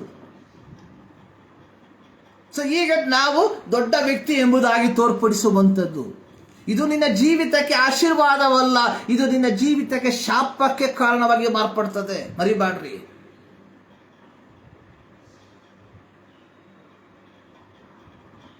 ನೋಡಿ, ಇಲ್ಲಿ ಹೇಳಿರುವಂಥದ್ದು ಈ ಪ್ರವಾದನ ವಾಕ್ಯಕ್ಕೆ ದೇವರು ಹೇಳದೆ ಇರುವಂಥದ್ದನ್ನು ಹೇಳಿದ್ರೆ, ಅಥವಾ ದೇವರು ಹೇಳಬೇಕೆಂಬುದಾಗಿ ಹೇಳುವಂಥದ್ದನ್ನು ಹೇಳದೆ ಹೋದ್ರೆ, so you should face the consequence. Ezekiel ಪ್ರವಾದನ ಗ್ರಂಥದಲ್ಲಿ ನಾವು ನೋಡ್ತೇವೆ, ನಾನು ದುಷ್ಟನಿಗೆ ನೀನು ಸತ್ತೇ ಸಾಯಿತಿ ಎಂಬುದಾಗಿ ನಾನು ಹೇಳಿದಾಗ ನೀನು ಅವನನ್ನು ಎಚ್ಚರಿಕೆ ಪಡಿಸದೆ ಹೋದ್ರೆ ಅವನು ತನ್ನ ದುಷ್ಟತನದಿಂದ ಸಾಯ್ತಾನೆ, ಆದರೆ ನೀನು ಲೆಕ್ಕ ಕೊಡಬೇಕು. You should. ಪ್ರಿಯರೇ, ಸಭೆ ಎನ್ನುವಂಥದ್ದು ನಮ್ಮ ಆರ್ಥಿಕ ಲಾಭಕ್ಕೋಸ್ಕರವಾಗಿ ದೇವರು ಕೊಟ್ಟಿರುವಂತಹ ಒಂದು ಸಂಘವಲ್ಲ. ಇದು ಅನೇಕ ಸೇವಕರುಗಳು ಸಭೆಯನ್ನ ತಮ್ಮ ಆರ್ಥಿಕತೆಯ ಒಂದು ಬಂಡವಾಳವಾಗಿ ತೆಗೆದುಕೊಂಡಿರುವಂಥದ್ದನ್ನು ನಾವು ನೋಡ್ತೇವೆ. What is church? ಸಭೆ ಏನಾಗಿದೆ? ಅಪೊಸ್ತಲನಾದ ಪೌಲ ಹೇಳ್ತಾ ಇದ್ದಾನೆ, ಅಪೊಸ್ತಲರ ಕೃತ್ಯದಲ್ಲಿ ನಾವು ನೋಡುವಂಥದ್ದು, ಅಲ್ಲಿ ಅಪೊಸ್ತಲನಾದ ಪೌಲ ಹೇಳಿರುವಂಥದ್ದು, ದೇವರು 20ನೇ ಅಧ್ಯಾಯದಲ್ಲಿ ದೇವರು ಸ್ವರಕ್ತದಿಂದ ಸಂಪಾದಿಸಿಕೊಂಡ ಸಭೆ. ಪ್ರತಿಯೊಬ್ಬ ವಿಶ್ವಾಸಿಗೋಸ್ಕರವಾಗಿ ದೇವರು ತನ್ನ ಸ್ವರಕ್ತವನ್ನು ಕೊಟ್ಟಿದ್ದಾನೆ. ಆ ರಕ್ತದ ಮೂಲಕವಾಗಿ ಸಭೆಯ ಭಾಗವಾಗಿರುವ ಜನರನ್ನ ದೇವರ ಹೆಸರನ್ನು ಹೇಳಿ ವಂಚಿಸುವಂಥದ್ದು ಮಹಾಪರಾಧ. ಸೊ ದೇವರು ನಮ್ಮನ್ನು, ಇಲ್ಲಿ ಪೌಲ ಹೇಳಿರುವಂಥದ್ದು, ದೇವರು ಸ್ವರಕ್ತದಿಂದ ಸಂಪಾದಿಸಿದ ಸಭೆಯನ್ನು ಪರಿಪಾಲಿಸುವುದಕ್ಕಾಗಿ ಪವಿತ್ರಾತ್ಮನು ನಿಮ್ಮನ್ನು ಈ ಹಿಂಡಿನಲ್ಲಿ ಅಧ್ಯಕ್ಷರನ್ನಾಗಿ ಇಟ್ಟಿದ್ದಾನೆ.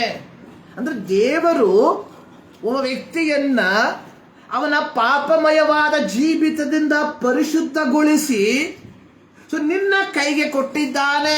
ನಿನ್ನ ಜವಾಬ್ದಾರಿ ಎನ್ನುವಂಥದ್ದು ದೇವರು ಪವಿತ್ರಪಡಿಸಿ ಕೊಟ್ಟಿರುವಂತಹ ಈ ವಿಶ್ವಾಸಿಯನ್ನ ಪವಿತ್ರತೆಯಲ್ಲಿ ಮುನ್ನಡೆಸುವಂಥದ್ದು.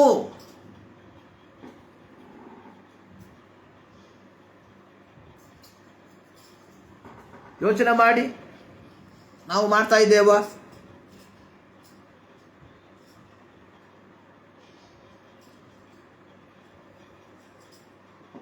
ಪ್ರಿಯರೇ, ಸೊ ದೇವರು ನಮ್ಮನ್ನ ಈ ಲೋಕದಲ್ಲಿ ಇಟ್ಟಿರುವಂಥದ್ದು ದೇವರ ಸದ್ವರ್ತಮಾನವನ್ನ ನಮ್ಮ ಜೀವಿತದ ಮೂಲಕ ಪ್ರತಿಬಿಂಬಿಸುವುದಕ್ಕೋಸ್ಕರವಾಗಿ. ದೇವರು ನಮ್ಮನ್ನು ಸಭೆಯ ಅಧ್ಯಕ್ಷರನ್ನಾಗಿ ಇಟ್ಟಿರುವಂಥದ್ದು ಸಭೆಯನ್ನ ಪವಿತ್ರತೆಯಲ್ಲಿ ಮುನ್ನಡೆಸುವುದಕ್ಕೋಸ್ಕರ. ಇವತ್ತು ಸಭೆಯ ಹೆಸರನ್ನು ಹೇಳಿಕೊಂಡು ನಾವು ಸ್ಥಾನಮಾನಗಳಿಗೋಸ್ಕರವಾಗಿ ಕಿತ್ತಾಡ್ತಾ ಇದ್ದೇವೆ. ನಾನು ಅಧ್ಯಕ್ಷನಾಗಬೇಕು, ನಾನು ಉಪಾಧ್ಯಕ್ಷನಾಗಬೇಕು, ನಾನು ಕಾರ್ಯದರ್ಶಿ ಆಗಬೇಕು, ನಾನು ಸಹ ಕಾರ್ಯದರ್ಶಿ ಆಗಬೇಕು. ಕೇವಲ ಸ್ಥಾನಮಾನಕ್ಕೋಸ್ಕರವಾಗಿ ಸಭೆಯ ಮಾನವನ್ನ ಹರಾಜು ಮಾಡಿರುವಂತಹ ಕ್ರೈಸ್ತ ಲೋಕ ನಮ್ಮ ದೇಶದಲ್ಲಿದೆ. ಲೋಕಕ್ಕೆ ನ್ಯಾಯ ವಿಧಿಸಬೇಕಾದಂತಹ ನಾವುಗಳು ನಮ್ಮ ಸ್ಥಾನಮಾನಕ್ಕೋಸ್ಕರವಾಗಿ ಇವತ್ತು ನ್ಯಾಯಾಲಯದ ಕಟಕಟೆಯಲ್ಲಿ ನಿಂತಿದ್ದೇವೆ.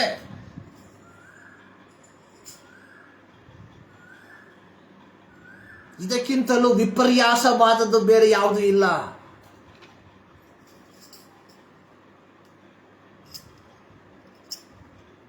ನನ್ನ ಸ್ಥಾನಮಾನಕ್ಕೋಸ್ಕರವಾಗಿ ಮತ್ತೊಬ್ಬನನ್ನ ಹೀಯಾಳಿಸಿ, ಭಾನುವಾರ ನಾವೆಲ್ಲರೂ ಒಂದೇ ಕರ್ತನ ಮೇಜಿನ ಅಂಗಗಳು ಎಂಬುದಾಗಿ ಹೇಳಿ ಕರ್ತನ ಮೇಜೆಯನ್ನು ನಡೆಸುವಂತಹ ಪಾದ್ರಿಗಳೇ, ಸೇವಕರೇ, ನಿಮ್ಮ ಕುರಿತಾಗಿ ಏನು ಹೇಳಬೇಕು?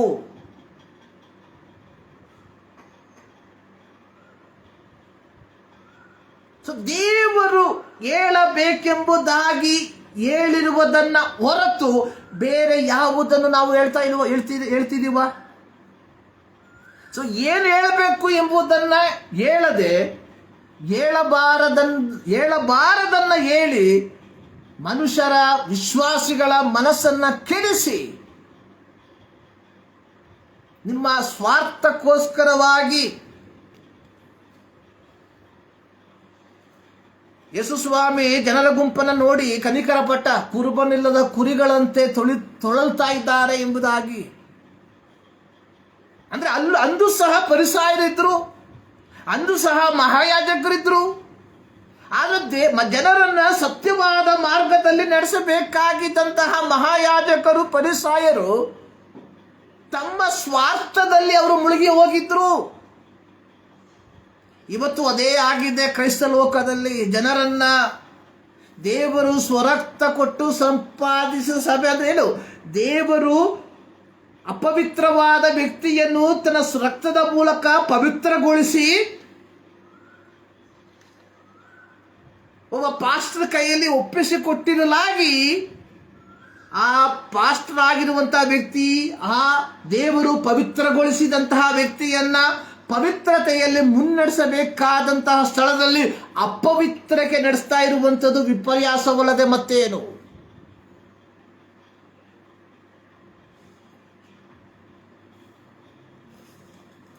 ಪ್ರಿಯರೇ, ಬಿಳಾಮ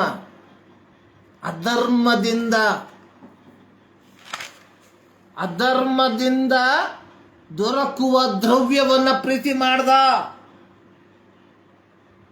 ಸೊ ನಾವುಗಳು ಅಧರ್ಮದಿಂದ ಕೂಡಿದ ಸ್ಥಾನಮಾನವನ್ನ, ಅಧರ್ಮದಿಂದ ಕೂಡಿದ ದ್ರವ್ಯವನ್ನ ನಾವು ಬಯಸುವಂತವರಾಗಿದ್ರೆ ಪ್ರಕಟಣೆ ಪುಸ್ತಕದಲ್ಲಿ ನಾವು ನೋಡಿದ ಪ್ರಕಾರ ಜೀವಬಾಧ್ಯರ ಪಟ್ಟಿಯಿಂದ ನೀವು ವಂಚಿತರಾಗ್ತೀರಾ ಎಂಬುದನ್ನು ನೀವು ಮರಿಬಾರದು.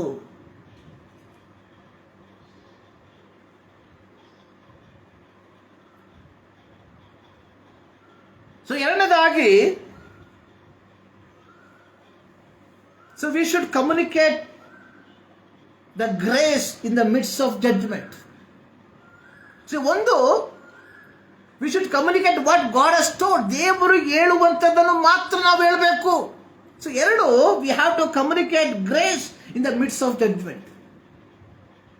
ಅಂದ್ರೆ ನ್ಯಾಯ ತೀರ್ಪಿನ ಸ್ಥಳದಲ್ಲಿ ದೇವರ ಕೃಪೆಯ ಕುರಿತಾಗಿ ನಾವು ಮಾತನಾಡಬೇಕು.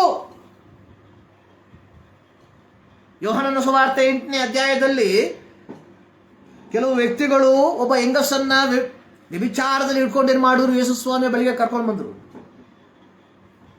ಮೋಶೆಯ ಧರ್ಮಶಾಸ್ತ್ರ ಹೇಳುವಂಥದ್ದು ವ್ಯಭಿಚಾರದಲ್ಲಿ ಸಿಕ್ಕಿಕೊಂಡ ವ್ಯಕ್ತಿಯನ್ನ ಕಲ್ಲೆಸೆದುಕೊಳ್ಬೇಕು. ಇಟ್ಸ್ ಎ ಲಾ.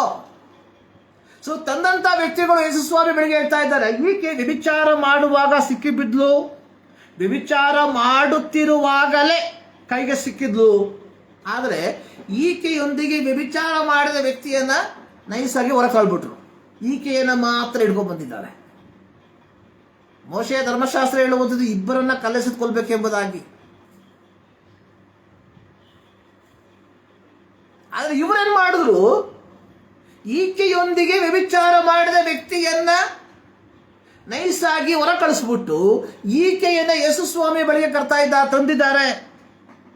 ಹೇಳುವಂಥದ್ದು ಈಕೆಯನ್ನ ಕಲ್ಲೆಸೆದುಕೊಳ್ಬೇಕು.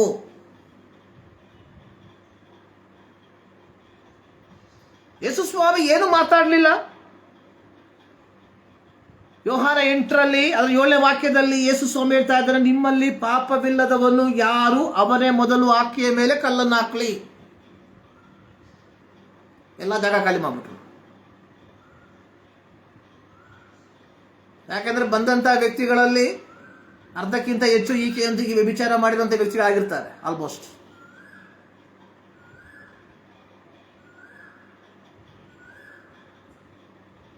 ಸೊ ಯಾಕೆ ನೋಡಿ, ಯೇಸು ಸ್ವಾಮಿ ಹೇಳ್ತಾ ಇದ್ದಾನೆ, ನಾನು ನಿನಗೆ ಶಿಕ್ಷೆ ವಿಧಿಸೋದಿಲ್ಲ, go in peace. No more sin. See, communicating grace in the midst of judgment. So, ಯೇಸು ಸ್ವಾಮಿಗೆ ನ್ಯಾಯ ವಿಧಿಸಬಹುದು, ಯೇಸು ಸ್ವಾಮಿಗೆ ಕಲ್ಲೆಸಿಬಹುದು. ಒಂದು ಕಲ್ಲು ಎಸ್ಬಿಟ್ರೆ ಸಾಕು, ಬಾಕಿ ಅವ್ರು ಎಸ್ಬಿಡ್ತಾರೆ. ಆದರೆ ಈ ಕಮ್ಯುನಿಕೇಟೆಡ್ ಗ್ರೇಸ್, ಆದರೆ ನಾವು we will never communicate grace. ಯಾಕೆ? ಸೊ ವಿ ಆರ್ ಸಿನ್ನರ್, ನಾವು ಪಾಪಿಗಳು.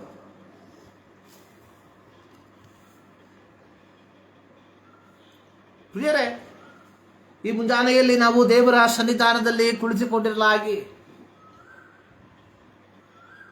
Let us examine our life.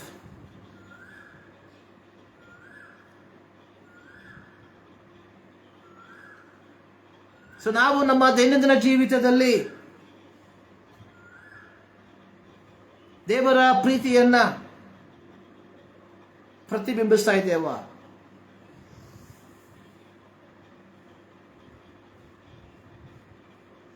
ಯೆರೆಮೀಯನ ಪ್ರವಾದನ ಗ್ರಂಥದಲ್ಲಿ ನಾವು ನೋಡಿದ್ವಿ, ಯೆಹೋವನು ಯೆರೆಮೀಯನಿಗೆ ಹೇಳುವಂಥದ್ದು, ನಾನು ನಿನ್ನನ್ನು ಆರಿಸಿಕೊಂಡಿದ್ದೇನೆ, ಕಟ್ಟುವುದು, ನೆಡುವುದು, ಹಾಳು ಮಾಡುವುದು ಎಲ್ಲದಕ್ಕೋಸ್ಕರವಾಗಿ ನಾನಿನ್ನು ಆರಿಸಿಕೊಂಡಿದ್ದೇನೆ. ಯೆರೆಮೀಯ ಅನೇಕ ವಿಧವಾದಂತಹ ಸಬೂಬುಗಳನ್ನು ಹೇಳ್ತಾ ಇದ್ದಾನೆ. ನಾನು ಚಿಕ್ಕವನು, ನನಗೆ ಮಾತು ಗೊತ್ತಿಲ್ಲ. ಮೋಶೆ ಹೆಂಗೆ ಹೇಳ್ದ? ಸೊ ನಾನು ತೊದಲು ಮಾತಿನವನು, ಸೊ ನನಗೆ ಸಾಮರ್ಥ್ಯವಿಲ್ಲ. ಆದರೆ ದೇವರು ನಮಗೆ ಅಧಿಕೃತವಾಗಿ ಈ ಒಂದು ದೌತ್ಯವನ್ನು ಒಪ್ಪಿಸಿಕೊಟ್ಟಿರಲಾಗಿ,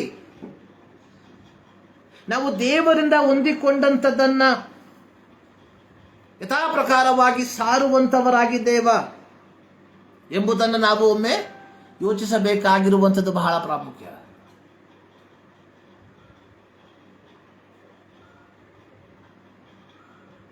ಕೇವಲ ಅನ್ಯಾಯದಿಂದ ಕೂಡಿದ ದ್ರವ್ಯವನ್ನು ಸಂಪಾದಿಸುವುದಕ್ಕೋಸ್ಕರವಾಗಿ ದೇವರು ಹೇಳದೇ ಇದ್ದಂತಹ ಮಾತುಗಳನ್ನು ನಾವು ಹೇಳುವಂಥವರಾಗಿದ್ದೇವ? ಅಥವಾ ಮುಯ್ಯಿ ತೀರಿಸುವುದಕ್ಕೋಸ್ಕರವಾಗಿ ಕೃಪೆಯ ಮಾತುಗಳನ್ನು ಹೇಳುವಂತಹ ಸ್ಥಳಗಳಲ್ಲಿ, ಆದರಣೆಯ ಮಾತುಗಳನ್ನು ಹೇಳಬೇಕಾದ ಸ್ಥಳಗಳಲ್ಲಿ ನ್ಯಾಯ ತೀರ್ಪಿನ ಮಾತುಗಳನ್ನು ಹೇಳ್ತಾ ಇದ್ದೇವಾ? To aspect. ಒಂದು, ದೇವರು ಹೇಳಬೇಕೆಂಬುದಾಗಿ ಹೇಳಿರುವಂಥದ್ದನ್ನು ಮಾತ್ರ ಹೇಳುವಂಥದ್ದು. ಸೊ ಎರಡು, ಇಡೀ ಸಮೂಹ ನ್ಯಾಯ ತೀರ್ಪಿಗೋಸ್ಕರವಾಗಿ ನಿಂತಿರುವಾಗ ಅವುಗಳ ಮಧ್ಯದಲ್ಲಿ ಕೃಪೆಯ ಮಾತುಗಳನ್ನು ಹೇಳಿ ಆ ವ್ಯಕ್ತಿಯನ್ನ ಆ ನ್ಯಾಯ ತೀರ್ಪಿನಿಂದ ತಪ್ಪಿಸುವಂಥದ್ದು. ಪ್ರಿಯರೇ, ನಾವು ಯಾವ ಗುಂಪಿಗೆ ಸೇರಿದ್ದೇವೆ? ನಾವು ಯಾವ ಗುಂಪಿಗೆ ಸೇರಿದ್ದೇವೆ ಎಂಬುವಂಥದ್ದು ಬಹಳ ಪ್ರಾಮುಖ್ಯವಾದಂತಹ ಒಂದು ವಿಚಾರ. ಯಾಕೋಬನ ಪತ್ರಿಕೆಯಲ್ಲಿ ಯಾಕೋಬನು ಬರೆದಿರುವಂಥದ್ದು, ಸದ್ಭಕ್ತ ನೆನೆಸಿಕೊಳ್ಳುವ ಯಾವನಾದರೂ ತನ್ನ ನಾಲಿಗೆಗೆ ಕಡಿವಾಣವನ್ನು ಹಾಕದೆ ತನ್ನ ಹೃದಯವನ್ನು ಮೋಸಗೊಳಿಸಿದರೆ ಅವನ ಭಕ್ತಿ ನಿಷ್ಪ್ರಯೋಜನವಾಗಿದೆ. ದೇವರು ನಮಗೆ ಕೊಟ್ಟಿರುವಂತಹ ಸಂದೇಶ ಯಾವುದು? ರಕ್ಷಣೆಯ ಸಂದೇಶ. ಸೊ ದೇವರು ನಮಗೆ ರಕ್ಷಣೆಯ ಸಂದೇಶವನ್ನು ಕೊಟ್ಟಿರಲಾಗಿ ಆ ರಕ್ಷಣೆಯ ಸಂದೇಶವನ್ನ ಪೌಲನು ಹೇಳಿದ ರೀತಿಯಲ್ಲಿ, ನಾನು ಸುವಾರ್ತೆಯ ವಿಚಾರದಲ್ಲಿ ನಾಚಿಕೆ ಪಡೋದಿಲ್ಲ, ಕೇವಲ ಕಾರಣ ಇದು ದೇವರ ಬಲಸ್ವರೂಪವಾಗಿದ್ದು ಯಹೂದ್ಯರಿಗೆ ಗ್ರೀಕರಿಗೆ ಅಂತೂ ನಂಬುವವರೆಲ್ಲರಿಗೆ ರಕ್ಷಣೆಯನ್ನು ಕೊಡುವಂಥದ್ದಾಗಿದೆ. ಈ ಸುವಾರ್ತೆಯ ಬಾತ್ಮೀದಾರರಾಗಿರುವ ನಾವುಗಳು, ಈ ಸುವಾರ್ತೆಯ ಅಧಿಕೃತ ಬಾತ್ಮೀದಾರರಾಗಿರುವ ನಾವುಗಳು ದೈವಿಕ ಪ್ರೀತಿಯನ್ನ ಪ್ರತಿಬಿಂಬಿಸುವಂತವರಾಗಿರಬೇಕು.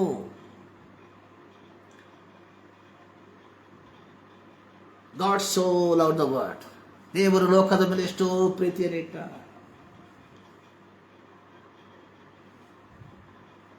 ಯೇಸು ಸ್ವಾಮಿ ಪಾಪಿಗಳನ್ನು ಪ್ರೀತಿಸ್ದ, ಅದೇ ಪಾಪವನ್ನಾಗೆ ಮಾಡ್ದ. ಆದರೆ ನಾವು ಇಂದಿನ ಕ್ರೈಸ್ತ ಪಾಪಗಳನ್ನು ಪ್ರೀತಿಸ್ತೇವೆ, ಆದರೆ ಪಾಪಿಗಳನ್ನಾಗೆ ಮಾಡ್ತೇವೆ. ದೇವರು ನಮಗೆ ಕೊಟ್ಟಿರುವಂತಹ ಸಂದೇಶ, ದೇವರು ನಮಗೆ ಒಪ್ಪಿಸಿರುವಂತಹ ಆ ಒಂದು ದೌತ್ಯ ದೇವರ ಪ್ರೀತಿಯನ್ನ ಪ್ರತಿಬಿಂಬಿಸುವಂಥದ್ದು. ಈ ಮುಂಜಾನೆಯಲ್ಲಿ ಪ್ರೀತಿಯ ದೇವಜನರೇ, ನಮ್ಮ ದೈನಂದಿನ ಜೀವಿತದಲ್ಲಿ ನಾವು ಈ ಕ್ರಿಸ್ತನ ಪ್ರೀತಿಯನ್ನ ಪ್ರತಿಬಿಂಬಿಸುವಂತವರಾಗಿದ್ದೇವಾ? ಒಮ್ಮೆ ಯೋಚನೆ ಮಾಡಿ ನೋಡುವ. ಈ ಮುಂಜಾನೆಯಲ್ಲಿ ಸರ್ವಶಕ್ತನಾದ ದೇವರು ಈ ಮಾತುಗಳ ಮೂಲಕವಾಗಿ ನಿಮ್ಮೆಲ್ಲರನ್ನ ಧಾರಾಳವಾಗಿ ಆಶೀರ್ವದಿಸಲಿ. ಪ್ರಾರ್ಥನೆ ಮಾಡುವ. ಸರ್ವಶಕ್ತನಾದ ದೇವರೇ, ಮತ್ತದಾವರ್ತಿ ನಿಮ್ಮ ಸನ್ನಿಧಾನಕ್ಕೆ ನಾವು ಸೇರಿ ಬರ್ತಾ ಇದ್ದೇವೆ. ಈ ಮುಂಜಾನೆಯಲ್ಲಿ ಕರ್ತನೇ, ನಿಮ್ಮ ವಾಕ್ಯದ ಮೂಲಕ ನಮ್ಮ ಸಂಗಡ ಮಾತನಾಡಿದಕ್ಕಾಗಿ ಸ್ತೋತ್ರ. ನಿಮ್ಮ ವಾಕ್ಯದ ಗುಣಾರ್ಥಗಳನ್ನು ತಿಳಿಯಪಡಿಸಿದಕ್ಕಾಗಿ ಸ್ತೋತ್ರ ಸ್ವಾಮಿ. ನಿಮ್ಮ ವಾಕ್ಯದ ಮುಂಭಾಗದಲ್ಲಿ ಮತ್ತದಾವರ್ತಿ ನಮ್ಮನ್ನೇ ಸಮರ್ಪಿಸ್ತಾ ಇದ್ದೇವೆ. ವಾಕ್ಯದ ಪ್ರಕಾರವಾಗಿ ನಡೆಯುವಂತೆ ನಮ್ಮನ್ನು ಬಲಪಡಿಸು. ಯೇಸು ಕ್ರಿಸ್ತನ ಮುದುನಾಮದಲ್ಲಿ ಬೇಡುತ್ತೇವೆ ನಮ್ಮ ಪ್ರೀತಿಯ ತಂದೆ. ಅಂತ ಆಶೀರ್ವಾದ ನುಡಿಕೊಳ್ಳುವ ನಮ್ಮ ಕರ್ತನಾದ ಯೇಸು ಕ್ರಿಸ್ತನ ಕೃಪೆ, ತಂದೆಯಾದ ದೇವರ ಪ್ರೀತಿ, ಪವಿತ್ರಾತ್ಮನ ದೇವರತೆ ಈ ಮುಂಜಾನೆ ಸದಾಕಾಲವು ನಮ್ಮೆಲ್ಲ ಸಂಗಡದಲ್ಲೇ ಕೊಂಡಿರಲಿ. ಈ ಮುಂಜಾನೆಯಲ್ಲಿ ಮತದಾವರ್ತಿ ದೇವರು ನಿಮ್ಮೆಲ್ಲರನ್ನ ಧಾರಾಳವಾಗಿ ಆಶೀರ್ವದಿಸಲಿ.